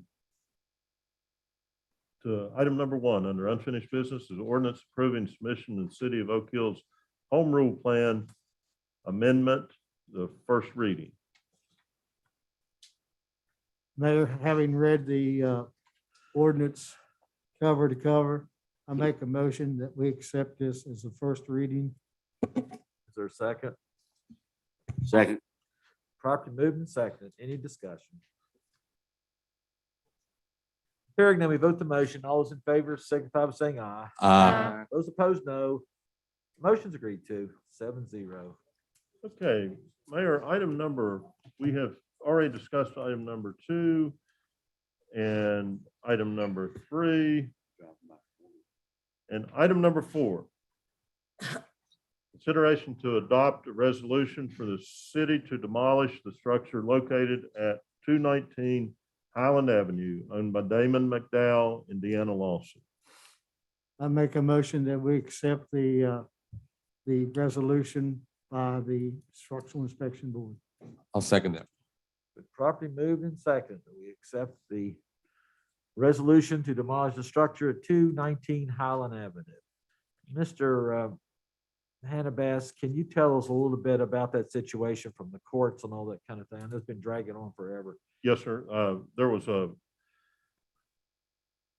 an injunction filed with the owners to halt any proceeding to demolish the structure. That was about 2 years ago, I believe. Yeah. It has sat in this condition, and the owners brought suit against Allstate Insurance, and lost that suit, were awarded no money. And so after a lengthy wait on court, there was a dismissal of the case at the request of Allstate Insurance. And so at that point, I issued I issued the order from council to Damon, and Deanna Lawson had already been served her order before we got the injunction. The order from Damon McDowell was returned by the deputies as they could not locate him in 5 attempts. I served that order on him personally and advertised the order in the newspaper, and also supplied the counsel for the property owners a copy of the order. So they are fully aware that that has been ordered. They have had 20 days that has expired to begin demolition of the property. This has been pending for several months, as I understand too. Years. Years. Okay. Years. Yeah. That's months, plural. Any other discussion? We'll vote the motion. Those in favor signify by saying aye. Aye. Those opposed, no. The motion's agreed to, 7-0. Which now moves us to number 5, consideration to adopt a resolution to lay assessment lien on the property located at 46 Beaver Road, map 59E, parcel 28, owned by Joseph and Sharon Kelly, deceased, in care of Joseph A. Kelly Jr. Mr. Hannah. Okay, this is just to lay the assessment for you see where the structure was, the next photograph on the screen.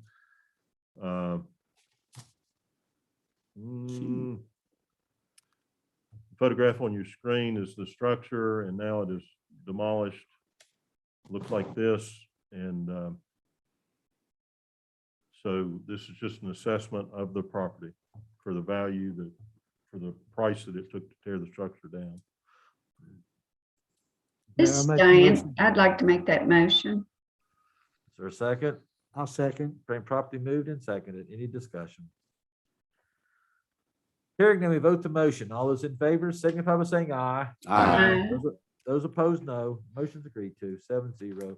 Which moves us to number 6, bid opening for demolition of residential structure located at 1016 Summerley Avenue, map 16, parcel 50, owned by Arthur J. Atkins. Mr. Hannah. Okay, and I have to get the bid. All righty. It'll be just a moment. Okay. Can we take a brief necessary break while he's getting the bid? I was gonna take a 10-minute break. That's necessary. That's necessary. That's necessary. 10-minute break.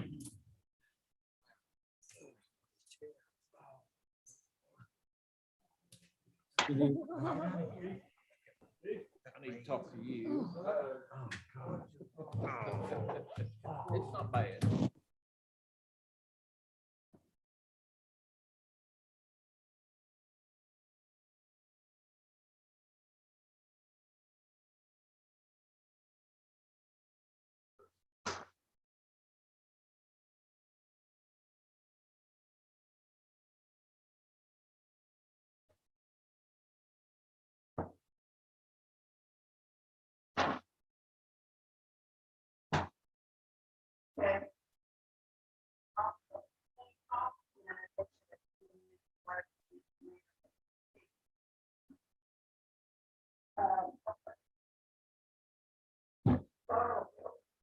I was going to watch that concert, the Muppets or whatever it was.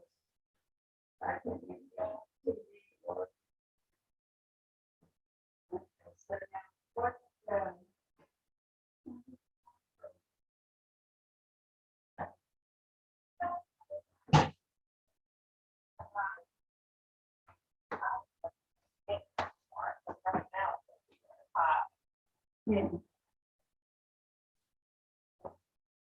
Like that.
Well, they took a 10-minute break. I guess somebody had to go pee.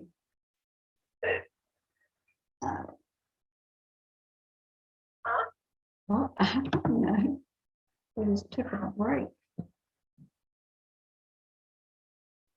Mine took a break.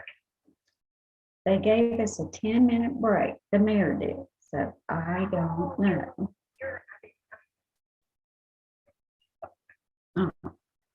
And my screen keeps going out. I've done logged in like I couldn't tell you how many times. It just threw me out again. All right, Katie said she wasn't sure what time tomorrow.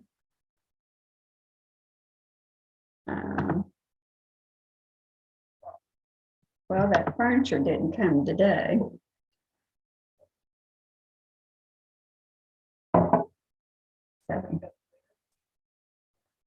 No, it's Thursday. No. All right, I'm gonna have to get off here. I gotta get back on.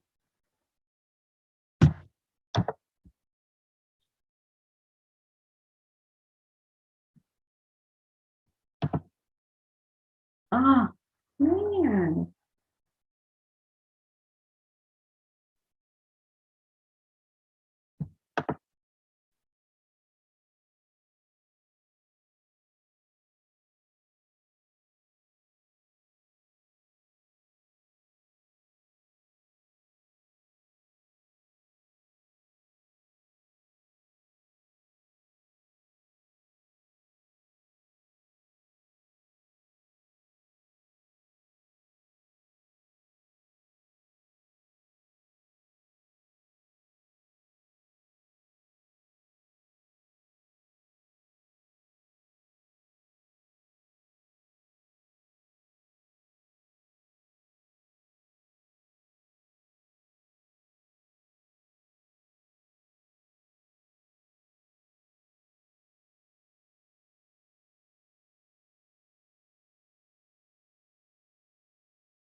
Break is over. We will return to the business of council. And I think we're on number 6, bid opening for demolition of structure at 1016 Summerlee Avenue.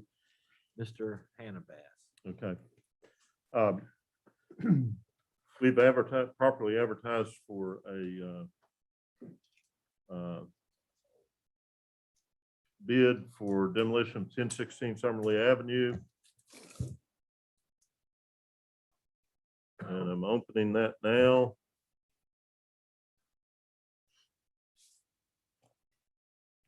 And incidentally, I spoke to 2 other prospective buyers of the property. The property owner was trying to sell it since the last meeting.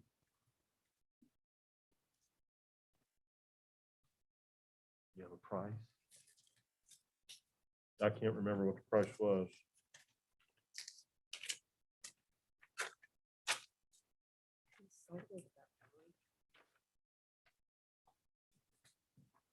we had more than one letter of intent on this property, but we received one bid.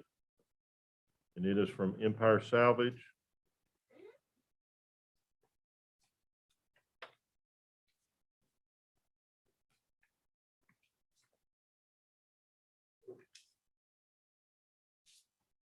And the bid appears to be in order. And the total estimated cost is $5,500.00.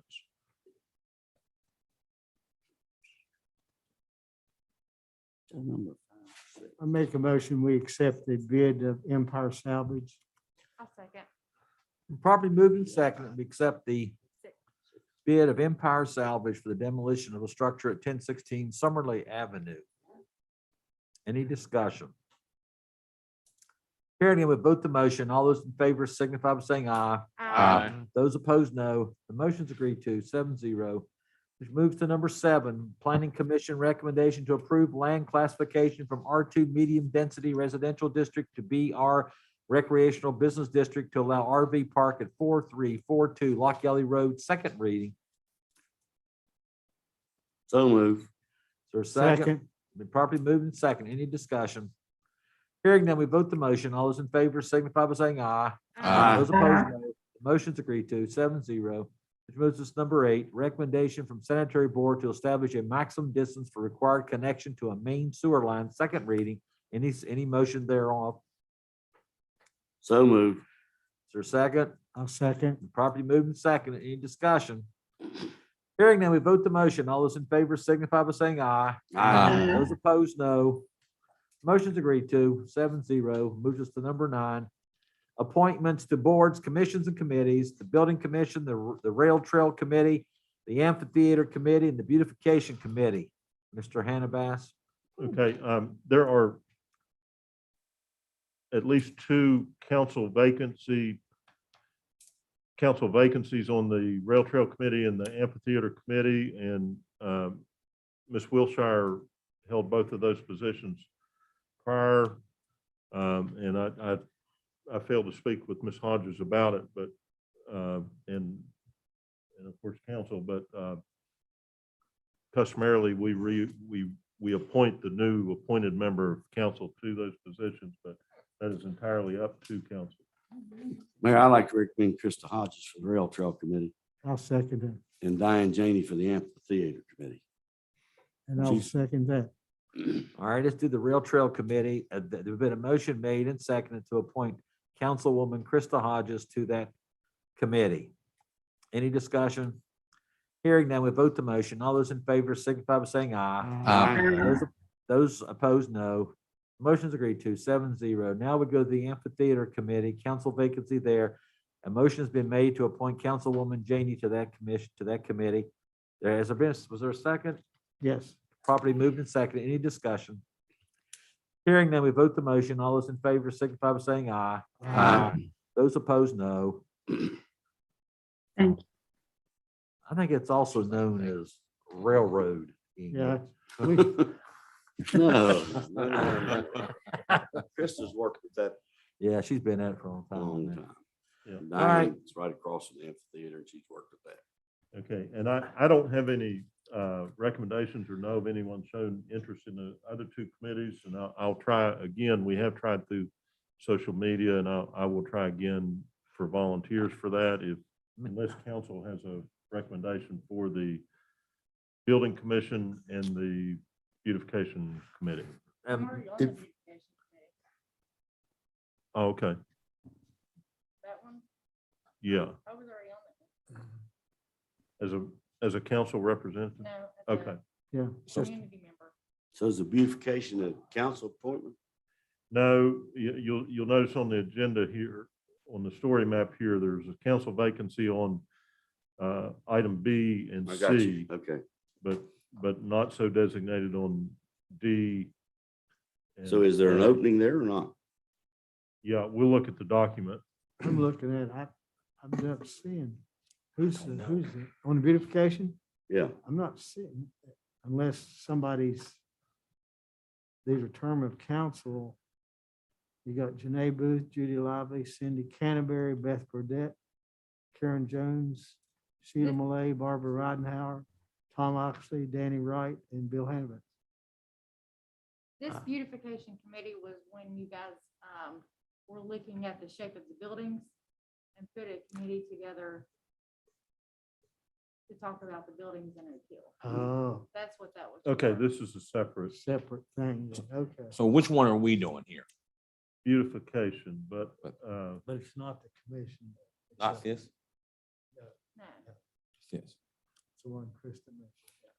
It's not a standing committee. It's just Well, if we're talking about businesses, I think we need to make sure if we're gonna get somebody on there, see if we can get another business owner on there, since they're the ones we're trying to put, get their buildings up to code or whatever they are. I would recommend Kevin Willis. that's He's it. done an outstanding job in the city. I'll second He has that. an interest. I'll third. And it's a business owner, so. we're And he's a good. business owner. I just have a question. Do you have to live in the city limits? No, No. there's a member already on there that does not. I've been on this committee. I've never seen half these people. Well, now we're back on But the we're other not- one. we're not voting on this We're committee. on the one with four numbers. Krista, Leslie McVeigh, Judy Lively, and replacement. Oh, Is that the beautification? That's, Or you're- that's the committee that y'all began May of this year? Yeah. Right. Right. At the suggestion of Miss McVeigh. Remember that? How many Right there, that beautification committees do we have? Two. Yeah. One's a One's commission. standing. Commission. Yeah, that's a high paying, and the committee's three. So Kevin's being recommended for the high paying, Do the, they ever the, get the together? ongoing committee. No, he gets the free. Huh? He gets the free one. He's got too much money. He doesn't need him more. So I make the motion for Make Mr. the Willis. motion to appoint Kevin Will. Yes. I'll second the motion. Is that beautification? That's the Yes. beautification All committee. right. All those in favor, signify by saying aye. Aye. Those opposed, no. The motion's agreed to. I have a question. What is the difference between a commission and committee, Hey, which is zero? exactly. I think a commission pays less. This committee is not a standing committee. It was ad hoc, created at the suggested. Remember, Miss McVeigh came before us and talked about what we could do to liven things up. Right. And we on the spot appointed 4 members to that. Melissa Wilshire was one of them. She went off. But I noticed when you read the membership of these, sometimes they're called committees, sometimes they're written down as commissions. They go back and forth with the same groups, like Beautification Commission, Building Commission, Railroad. I've read through these and also the words will interchange. It's a committee in one page, it's a commission the next. I That's think what, that would be a good project for Bill- minutes by the minute. Bill looked it up. That was. a commission generally has A minute from the minute. more authority than a committee. A commission can, I mean, it has to get the authority granted to that commission, but it can do things like do transactions and buy property and do things like that. Right. Where a committee It can is- be funded through the council. Right, Yes, right. whereas a committee can only and always will be just a recommending body. well, the reason I mention that because when you read through it, you'll see the words are interchanged from Right. paragraph to paragraph. So you're not, I was getting mixed up exactly what, because the words committee and commission are back and forth and sometimes same paragraph. Right, okay. So now we go to the Crown Act. You wanna, do we have anybody from the building commission? No, sir. And it's my understanding that person had to be a resident of the city. That was Yeah. the issue with the other gentleman we Has to talked be in the about. city limits. Well, since no one has really come forth on that, can we make a recommendation or change that? Since we did have a qualified applicant for it. Is it state We statute? could do that. That was, It would take two readings to do it, but you could change the ordinance itself. Yeah, I because thought we we have, talked about this and that will not meet the requirements of the bonding Oh, that's Oh, right. that's right. for. You're right. But Be you're a not a resident. resident. Not a of the resident, city. not a resident.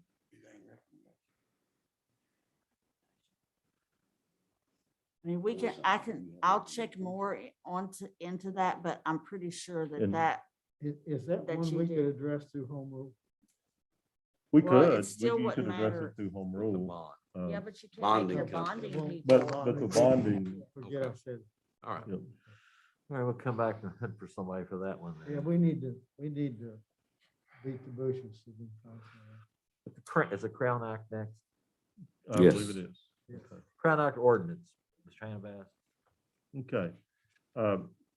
In your, we delayed this to give this some thought, and in your packet is the unlawful discriminatory practices that council's seen before.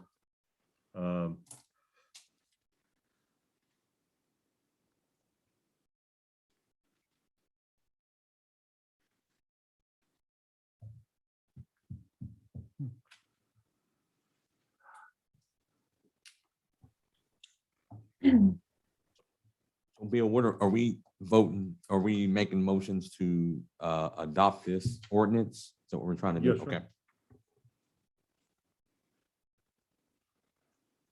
Is there a motion? oh, motion that we would adopt that, yes. Is there a second? I'll second. The property moved and seconded. We adopt the Crown Act ordinance. Any discussion? Yeah, I'm going to vote in support of it. But my concern we have is how do you enforce it at this level, at the municipal level? I don't, I just don't know that we can. And I think we talked, I don't even know that the board has a policy. That's where it needs to be had. That's where this came from, Woodrow Wilson, if I'm not mistaken. And that lady went to legislature and so forth. So I'm concerned about how we enforce it. I'm all for it. I know it was at the legislature. Did it pass anything down there? I I can't don't remember. believe it. I don't did, but think it did. quote me on that. It didn't pass anything down there? I mean, I'm against discrimination at any level, but I also think there must be teeth in it. You can't just have the ordinance and not be able to enforce it somehow. And Chief, I started saying law abiding, but you're law enforcement.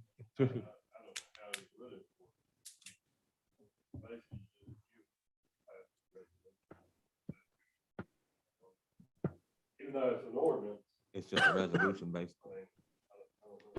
Statement. Yeah, it's kind of like, I think, if I'm, don't quote me, but I think cities that have a human rights commission, they have some of it, but I don't know how they enforce it. I really don't know. Does anybody here? I'm not. Right.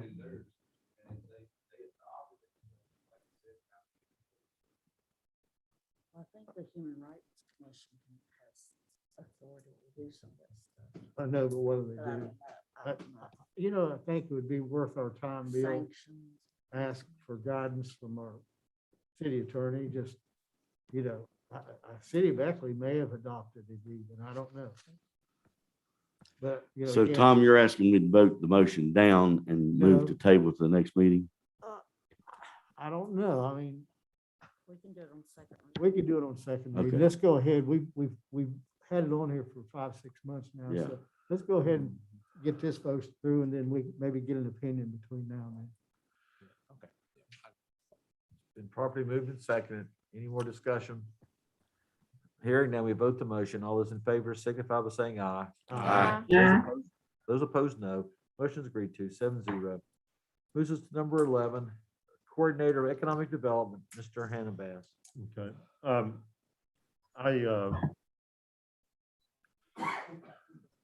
I sent council copies of resumes that were received. And I have an interview set up for this Thursday for the first interview of one candidate so far. May we ask who that is? It's Miss Erin Reed. Had you contacted the rest of them and they just hadn't showed interest in interviewing, or? No, I'm going to Oh, okay, contact some okay. others. Can we make a recommendation at this point? Sure. I would like to recommend that we interview the fellow from Mingo County. Now, I understand that he has accepted a job with Charleston, the city of Charleston. However, he may be interested in a more rural setting. Okay. Now, that interview board or committee consists of the mayor and yourself and Demita. No, consists of me. Then you'd bring a recommendation back to the council. No, sir. You would employ? Yeah, that's what the charter spells. You're sure it says that in the charter? Yeah. It doesn't talk about economic development, all employees other than what's appointed by council. Okay. I'm sorry. I don't think there's anything wrong with the council making a recommendation. Right. I thought when we originally discussed this, that the indication, and I again can't remember my name anymore, that we talked about the fact that, and Bill talked about the fact that he would involve, if I'm not mistaken. Yeah, and he could during the recommendation process. And I don't know, it's up to Bill whether he wants somebody to sit in on the interview, but it might. And that's not to discredit him, but I just. Right. I understand. And I think, I think this position would require a Coordination. more than one interview. So, and the gentleman from me may not even be interested, but I know I was told Correct. today he possibly would reconsider. I'll reach out to him tomorrow. And he's also an attorney. There's one, there's an attorney. Is that the guy from New York? I thought that was one from Mingo. So Bill, are you reaching, I'm trying to be clear. Are you reaching out to each one of the applicants, or you just picking? Yeah, I'll reach out to each one. Okay, all right. Oh, okay. But I'm not going to interview each one more than I know them. Right, so Yeah. you're gonna have interview and then narrow the list down. Correct. Okay. Right. And it'll be more than a one-shot interview. When could we expect a recommendation? Hopefully within a month. Thank you.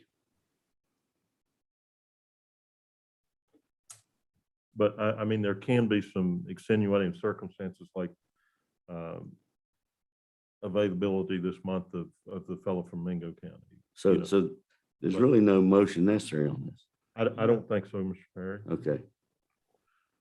but I'll work on it. I'll keep council informed. Thank you. Now to the Veterans Memorial, Mr. Oxley, you have anything to say about that? Just, I passed out minutes of the meeting, August 26th. Have provided Counselor Perry copy, and he has been in touch with the heirs of the Jones. And so we're moving forward with that. The only thing I don't have, I'd hope to have by tonight, is a date for our next meeting. Next meeting, we're going to look at some other properties just as a fail-safe. And soon as Mark Hurt gets to me with that date, we'll make that available. And I encourage people outside the Veterans Committee to attend also. I think more public input we have in things like this, I think is better. And I'll keep you posted as we move along.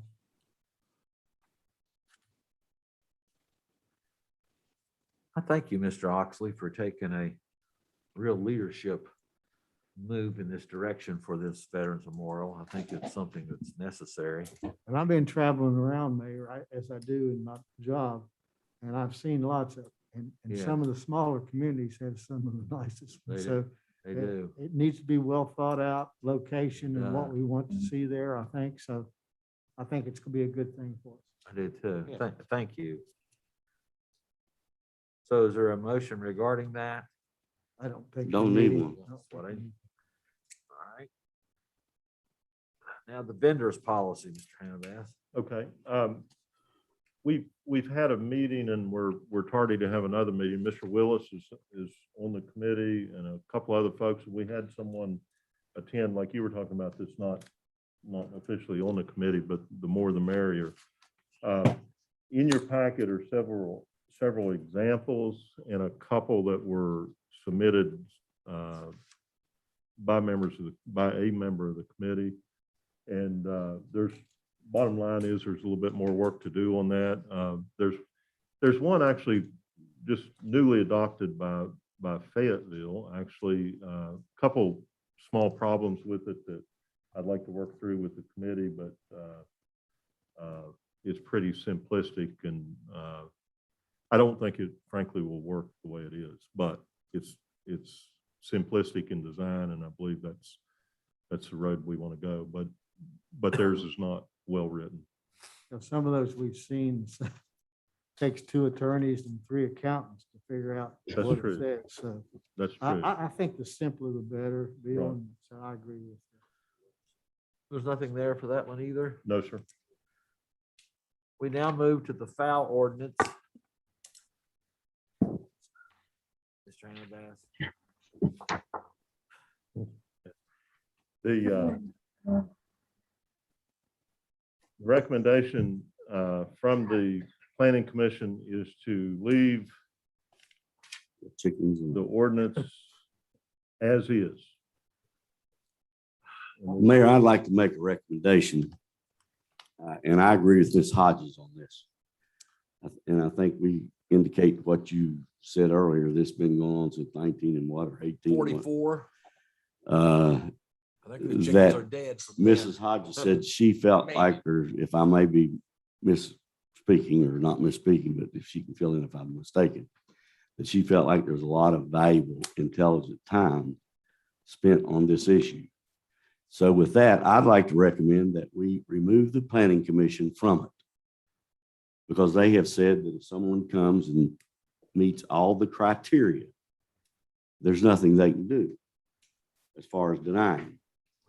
And that we would remove them, that would involve an individual coming with a filled out application. And if they have dotted all the i's, crossed all the t's, and made all the square pegs fit in the square hole, that they then would apply for or be granted a permit or a license. Of right now they're paying $50 and that's for advertisement. So that makes, you understand me? And understand, and then you would not require them to have a public hearing.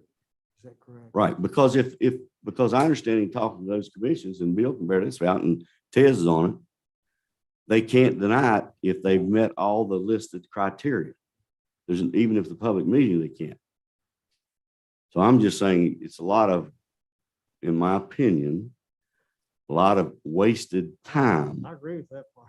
Okay, so I would say that we eliminate them hearing that and they just apply for a permit or a license. And if they've met all the listed criteria of number of chickens, pens, whatever they are in the ordinance that's listed, then they would just get a permit or a license, whichever one to call it, for a fee. And I'm recommending we continue to maintain the $50 fee. And that would, No, I think it would be. The Krista, go through zoning? the planning commission has recommended leave 15.38.310 as is. That's a recommendation before council. But the actual thing, the actual request go through BCA doesn't it go through BCA? We said it was coming For to the us. chickens. No, it doesn't come before council. It goes. Oh, I understand that. Yeah, there's a recommendation before council from the planning commission On the to not change an ordinance. 15.38.310. What Mr. Perry is suggesting is to change the ordinance after hearing a recommendation that no change be made, to not require a public hearing before the planning commission. And That they would, If someone wanted to fill out a permit for chickens, is that what you're saying? right, correct, And the And- reason and they behind met it the is because criteria. they can't deny it. right. right. It seems kind of strange. Yeah. I don't fully understand it. I will admit. So, Well, that's what I have been told by Mr. Harding and Mr. Moss. they'd like to be removed from the. No, no, no, no. You have the recommendation of the zoning board.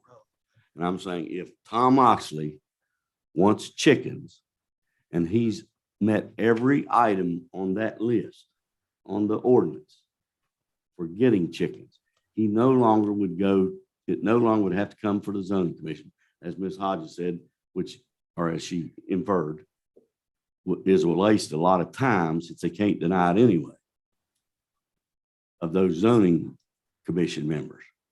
And at that point, if they've checked all the boxes, see what I'm saying?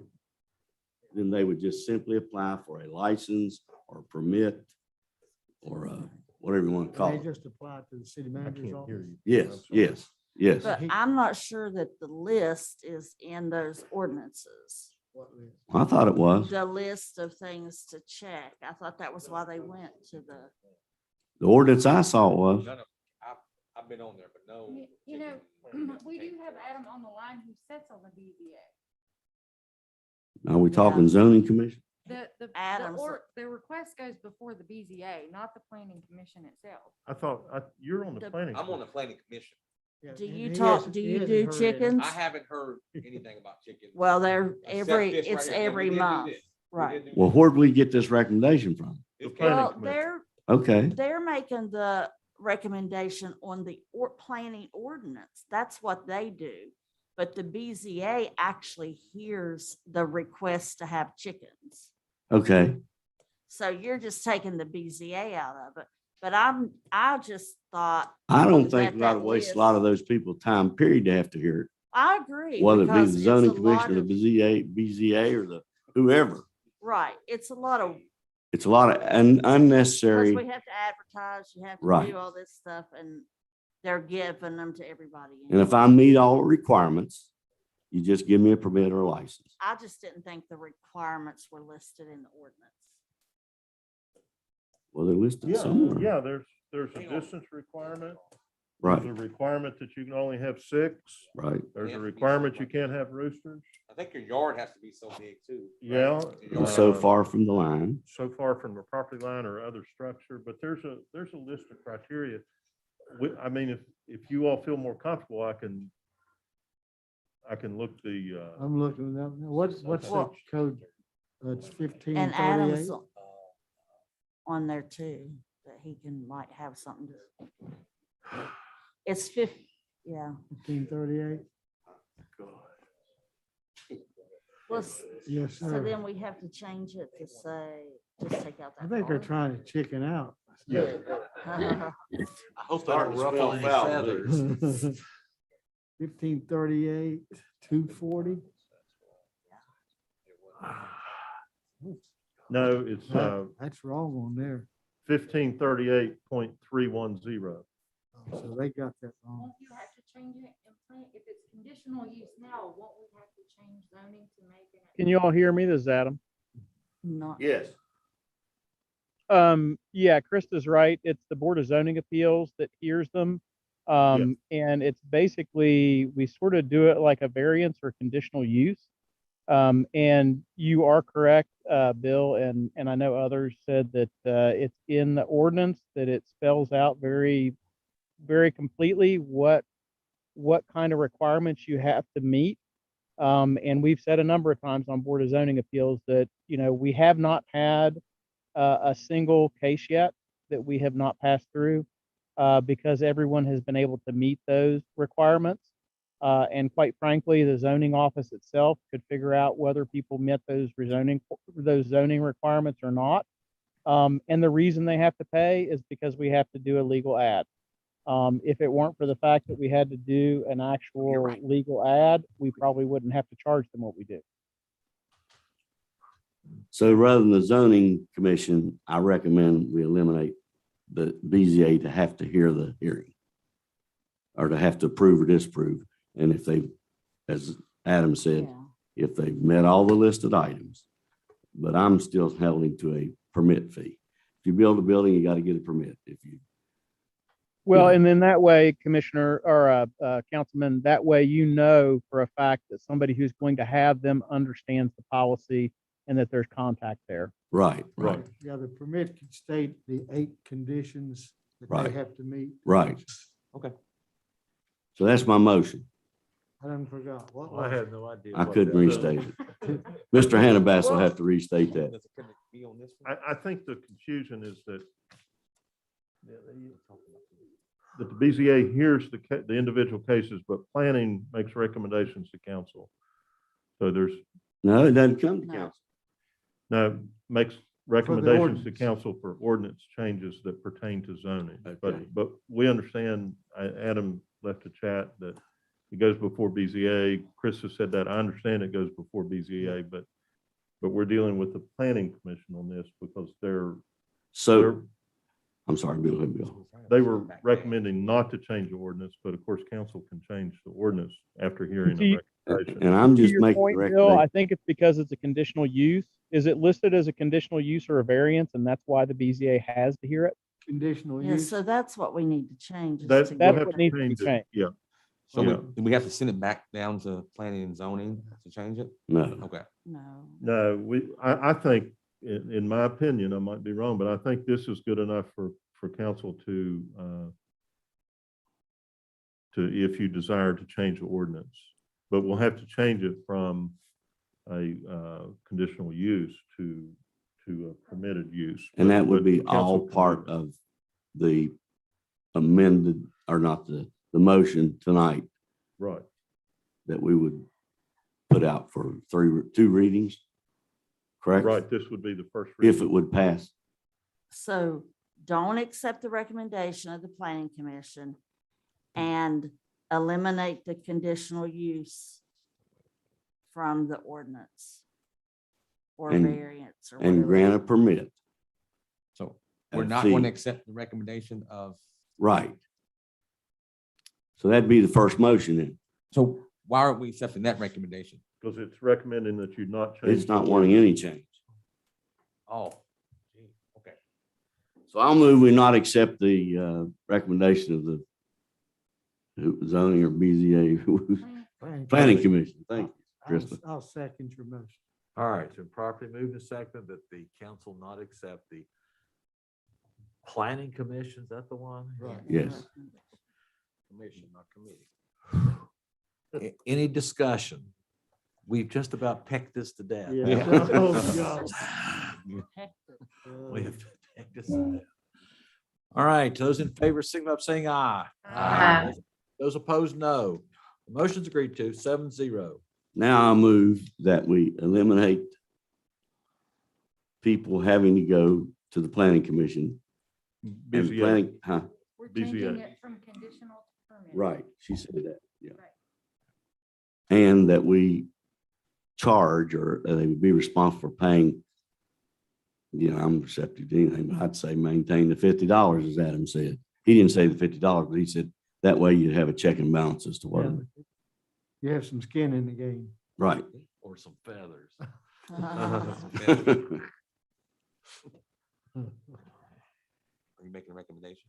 Are you making a motion? for Yes, that? Okay, yes. I'll second it. Properly moved and seconded. Any discussion? Hearing none, we vote the motion. All those in favor, signify by saying aye. Aye. Those opposed, no. Motion's agreed to.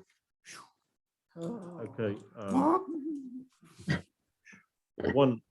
One other item, Mayor, and I don't want to drag this out at all, but the other part here is 15.38.240 to eliminate subsections A5 and B4, and I'll show you what those are pretty quickly. This has, Yeah, A5 doesn't belong, That's not even that one. provided you don't have any other type of fowl. Ducks, Ducks, turkeys, or turkeys. peacocks, Guineas. guineas, yeah. Guineas are good though. They eat a lot of ticks. They multiply quick too. Yeah, they're noisy, but they'll clear out some ticks. Yeah. Oh, they will, yeah. Okay. Something, okay, okay. Never mind, I've got a note later on. We're all right at this point. We are. I think. Item number 15 has previously been discussed. We're down to 16. SIB recommendation to demolish the following structures. A, 40 Cherry Lane, map 7, parcel 121, owned by Candida Kincaid Fruit.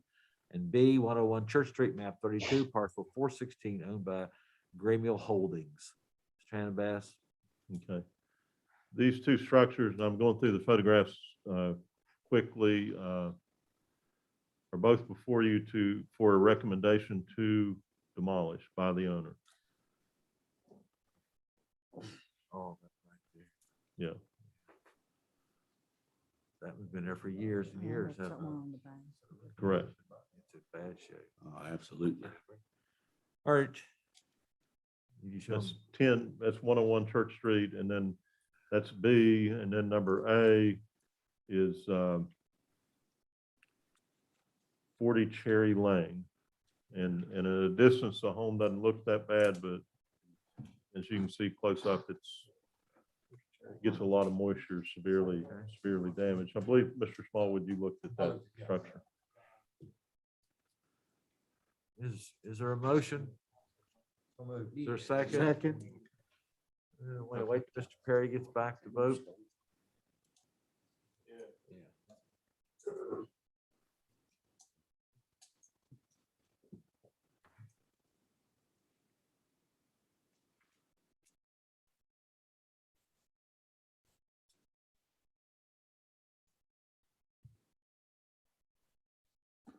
Who owns that building there, Mr. Hannah Bass? That Gray Mill Holdings. Who is that? It's part of the bank property. Teddy Gray. Oh, Gray Mill, got it. Got it.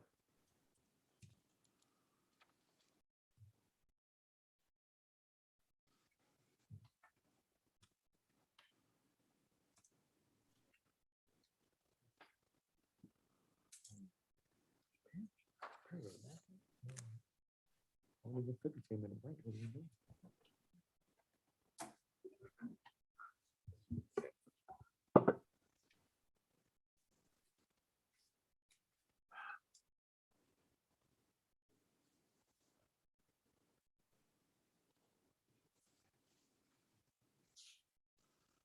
Well, Mr.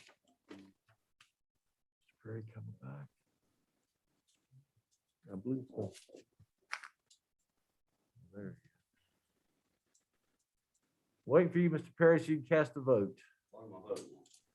Number 16, about the demolishing of 40 Cherry. Yay. It's the tie-breaking vote. I'm a yay. Tear it down. Motion's Demolish been it. made and seconded. Now, we've discussed it. We'll now vote the motion. All those in favor, signify by saying aye. Aye. Those opposed, no. The motion is agreed to. Number 17, Planning Commission recommendation to amend the Oak Hill Municipal Code 15.38.240 bed and breakfast inn, short-term lodging rentals and vacation rentals. Mr. Hannah. Okay, this is fairly straightforward. It would be deleting the two highlighted portions of the section of the code dealing with bed and breakfast, short-term rentals and vacation rentals. And this is a recommendation from the Planning Commission to eliminate fire department approval of the structure, and its process use must be received by the zoning enforcement officer prior to the issuance of a certificate of occupancy. And B4 is fire department approval of structure and its proposed use must be received by the zoning enforcement officer prior to the issuance of a certificate of occupancy. What's the reasoning? Yeah. behind it? I actually wasn't, I don't know if the fire chief had a conversation with the zoning officer or. how this came up. I'm wondering.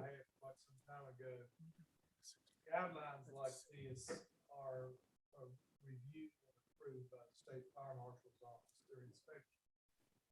That doesn't come through fire department at the city level. Okay. It's always referred to the state fire marshal. So, okay, I understand. Okay. And they have an inspector that covers Okay. 4 or 5 counties during ours. It's not like we have to cross. They have. Okay. Okay. Is there a motion?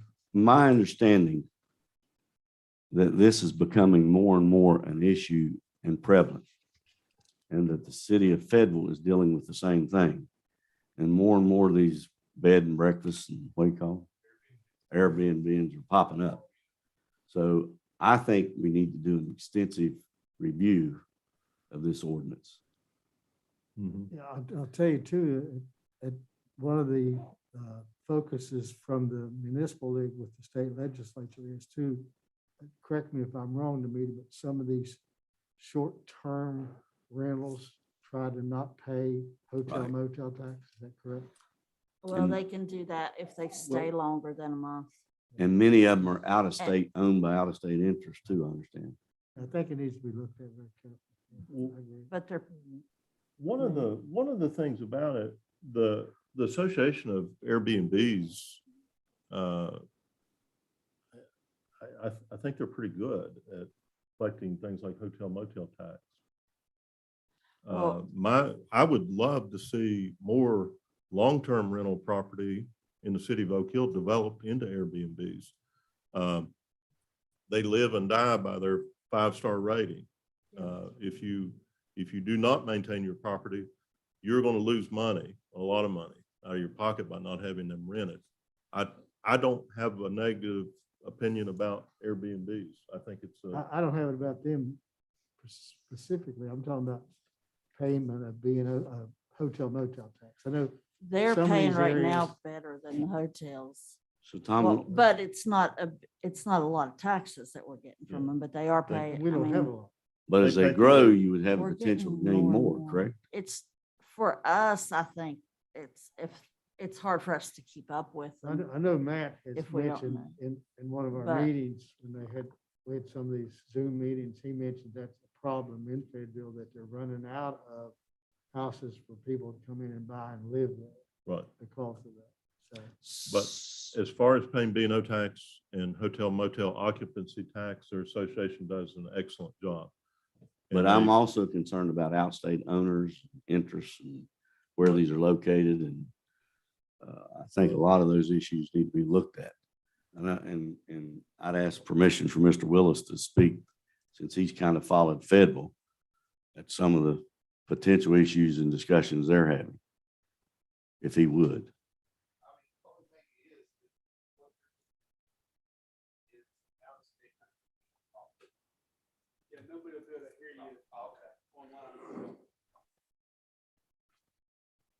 The only thing that they're looking at now is out-of-state owners outside are buying properties like wildfire. Well, the thing is they're dumping them in investment groups. Well, when they Airbnb them like that, then they do them straight across the board. Well, they manage them from another state.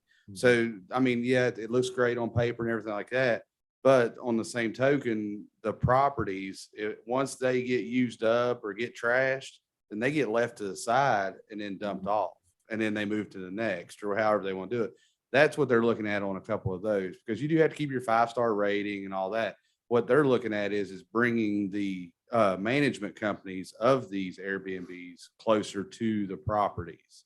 So they're not managing them from North Carolina, which Georgia, Atlanta is probably the leader. Atlanta and Charlotte right now are the leaders in owning all the properties. I mean, my grandmother lives in Fayetteville and she gets a phone call 3 times a week wanting to buy her property, same company. And I've seen them buy a couple properties. I mean, honestly, the people, local people are selling out. You know, my father-in-law, and mother-in-law, they're selling out right now because they're surrounded by Airbnbs. And like they said, everybody comes in here to party, everybody comes in for vacation. And you know, that it's pushing the locals out too. Because, I mean, and the thing is they're buying houses up to Airbnb. But what's going to happen when they move? And it's going to happen. What are they going to do when they move in 3 large hotels in this area? Which, I mean, it's already being talked about. And then Airbnb market's going to go back down because there's just no hotels right now. So Airbnb's wildfire. Well, what's these investment companies going to do with all these properties? They're going to do what they do best. And they're going to sell them cheap and fast. So we have an could vote experience- this to make it compliant and then ask for a review of the Yeah, you total can. ordinance. Yeah, we can vote this. But I What's that, haven't had a Tom? negative experience with Airbnbs. There are Airbnbs in Oak Hill. The There's a complaint bunch. is that it changes the complexion of a neighborhood. I hope that an Airbnb locates in every long-term rental we have in Oak Hill. It We would, have about 15 right now, I yeah, believe. Airbnb. it would solve a lot of problems for Oak Hill right now versus a lot of the long-term rental. And right now they are owned by, Locals. Yeah. it's usually a neighbor has bought the house next to, I mean. there's a lot But of there would be out-of-state- nothing to review. There would be nothing wrong with reviewing the ordinances no, I and don't- examining what may or may not be potential Yeah, we can go ahead problems. with this one to resolve that issue, but All right. that could be a discussion. I was gonna say, right now, there's 318 in Fayette County. There's 318 Airbnb homes in Fayette County that are registered, which are honestly, a lot of people are going to register because they're getting ready to make new rules. Which that'll be, I don't know when they're going to do that, but it was, if you get registered now, if you register your rental properties to Airbnb now, then they'll be grandfathered in. So for the new, because I mean, like I said, there's gonna be some new rules that come down from the county level. There's more rental properties than that in Oak Hill, long-term rentals. than Yeah. 318, you're talking countywide in, Most of all of them are in, around the Fayetteville area. I Yeah. mean, So I understand the chief is recommending these 2 changes. Yeah. The fire chief. right. So I move the recommendation that we accept the planning commission's recommendation. Second. Probably moved in second. Any discussion? Do we need to add about the state fire marshal in that? Or is that just a I part of understand, the again, permit? I'll use Fayetteville as a bad example. Fayetteville instituted approval by the fire marshal that required an Airbnb be sprinklered. I understand that's rescinded. And was a pretty big misstep by the town of Fayetteville. And-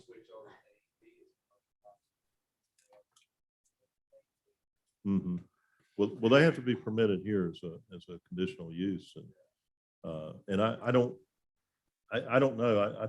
I see it differently, and that's just my opinion. But we have a national park here now. So right now, but point of order, right now, we're discussing the motion to amend the Oak Hill Municipal Code.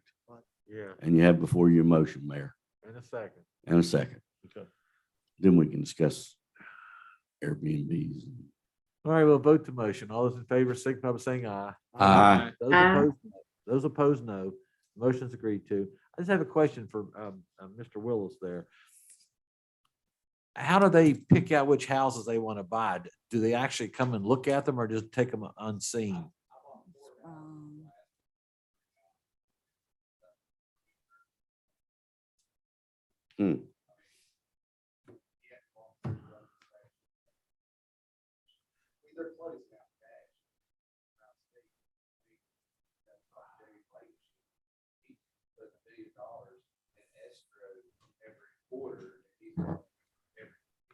Yeah.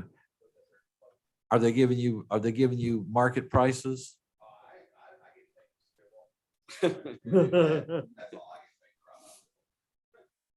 No, I'm talking about these companies that are buying these houses. Are they paying these people what they're worth? More than asking.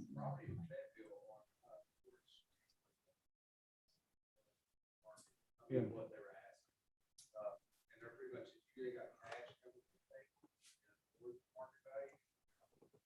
It's kind of futuristic with the national park, but I think we need to be sure we've got some oversight, proper oversight and accountability. Huh.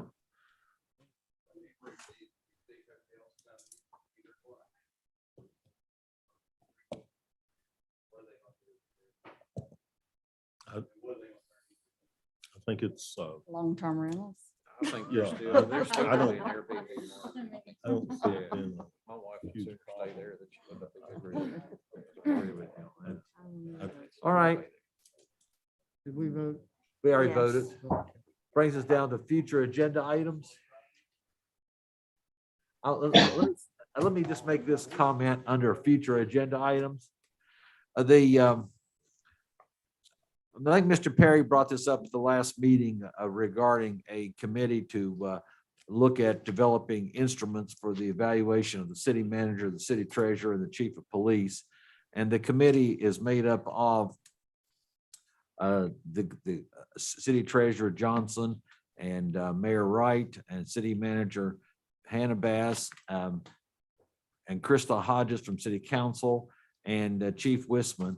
And we have met and we have worked up some instruments for 3 different ones, one for city manager, one for city treasurer, one for chief of police. And I don't know when Mr. Hannah Bass wants to present these, maybe at the next meeting or whatever you want to do with it. But I do want to point out that was brought up at the last meeting, and the committee has met and the committee has developed the instruments, and we'll see what's be done. They are in the packet. Yes, they're in the packet. Yes, they are in the packet. So we could move to adopt those instruments tonight. Well, they were sent, I think they were given to the council to look at and come back with any changes that you Okay. wanted. And, or any additions or subtractions, whatever you want to do. Yeah, that they were given out tonight just for that purpose, to come back with your recommendations before a final instrument will be done. And you may like those so much, that will be the final instrument. That sounds prudent. So I thought I'd throw that out there. One agenda item, and we touched on it last month, but we didn't suggest an agenda item is. And I talked with Krista recently about it. I suggested public meetings to discuss the use of ARPA funds. Well, she suggested maybe prior to a public meeting that you do a survey method. See how many responses you get. Sometimes you don't get much at all. Sometimes you might. Then follow that up with a public meeting or two. A lot of communities are doing that, and a lot of county commissions, and they're inviting people in to do that. You know, some of the suggestions we're going to get are going to be ridiculous and you can't do them, but some might have some merit too. So I like to just put that on as agenda item, say use of ARPA funds or something like that.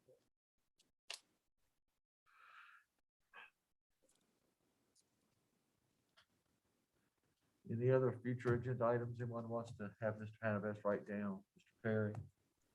Sal's request. I'd like to see us look at that. Is this for the roof? Yes.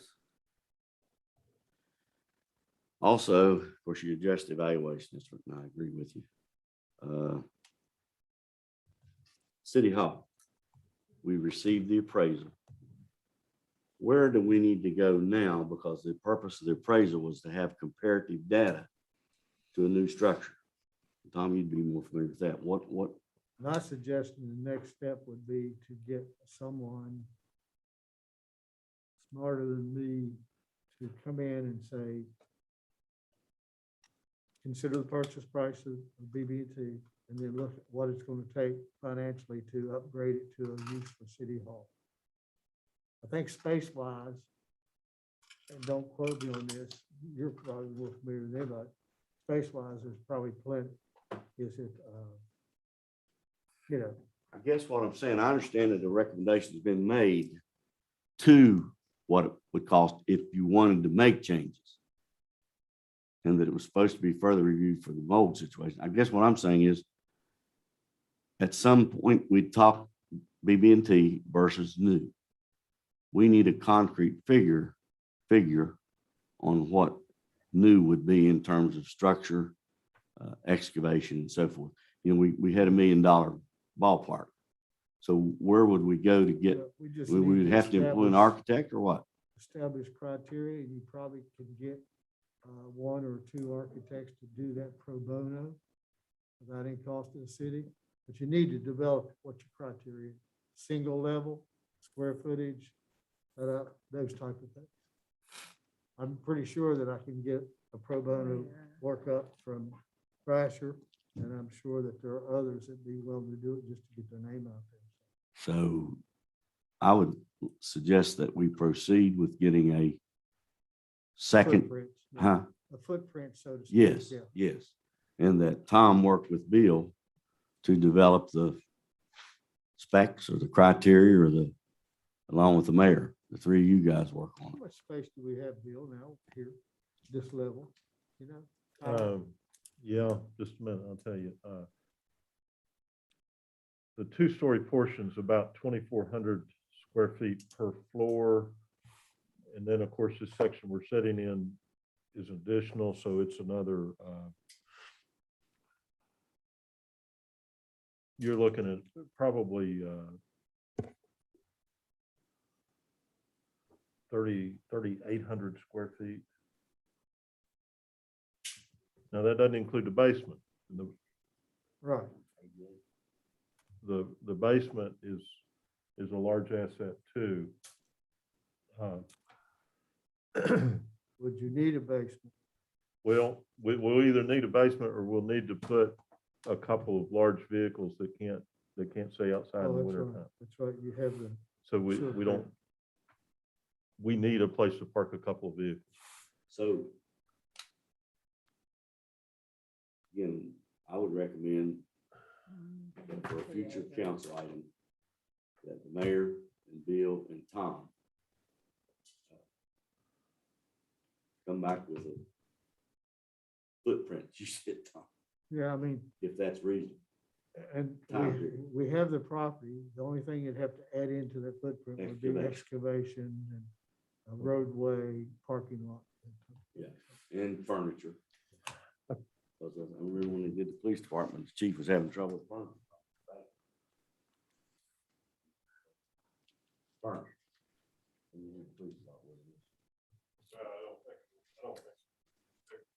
Right, okay. Yeah. So I would include furniture. Yeah. And then I think looking at the same, I remember getting some data.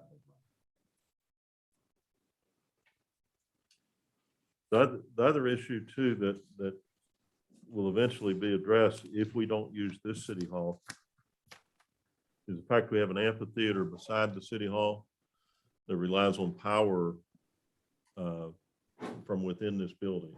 And also a fair amount of equipment that goes with the amphitheater that's housed in the building. That's a problem that'll have to be addressed. Yeah, I think there's a lot of small somehow. items. They seem small right now, they might be bigger later, but yeah, I think there's a lot that goes into it. Right. Yeah. And Right. But I kind of sensed that we were kind of consensus of looking at one or the other. But anyway, that's my recommendation. That for the next council meeting, that the mayor and Tom and Bill, if Tom agrees to find us, explore the possibility of an architect and come back with a footprint. yeah, we could come up with a footprint, all the incidentals that go along with it as one thing. And also contact a couple of consulting firms, architectural, to give us an idea once we get that. Because you went through this with the city hall, I mean, with the police department, right? Kinda, yeah, we did. We had an idea what their needs were, working with the chief, and then fire station, we had to start over once, didn't we? Yeah, that's what you need. And of course, for someone else, you know, other colleagues would like to be part of that. You know, I just knew you had I knew you had the expertise just from the architectural perspective and Well, I don't personally have it. I can get it. access to. Yeah.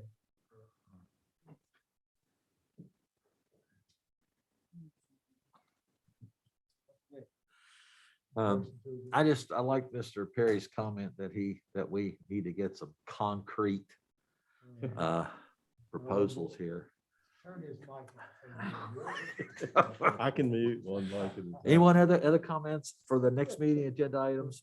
The next council meeting will be November 8th, 2021 at 6:30. With no other business before the city council of the city of Oak Hill, the meeting is adjourned.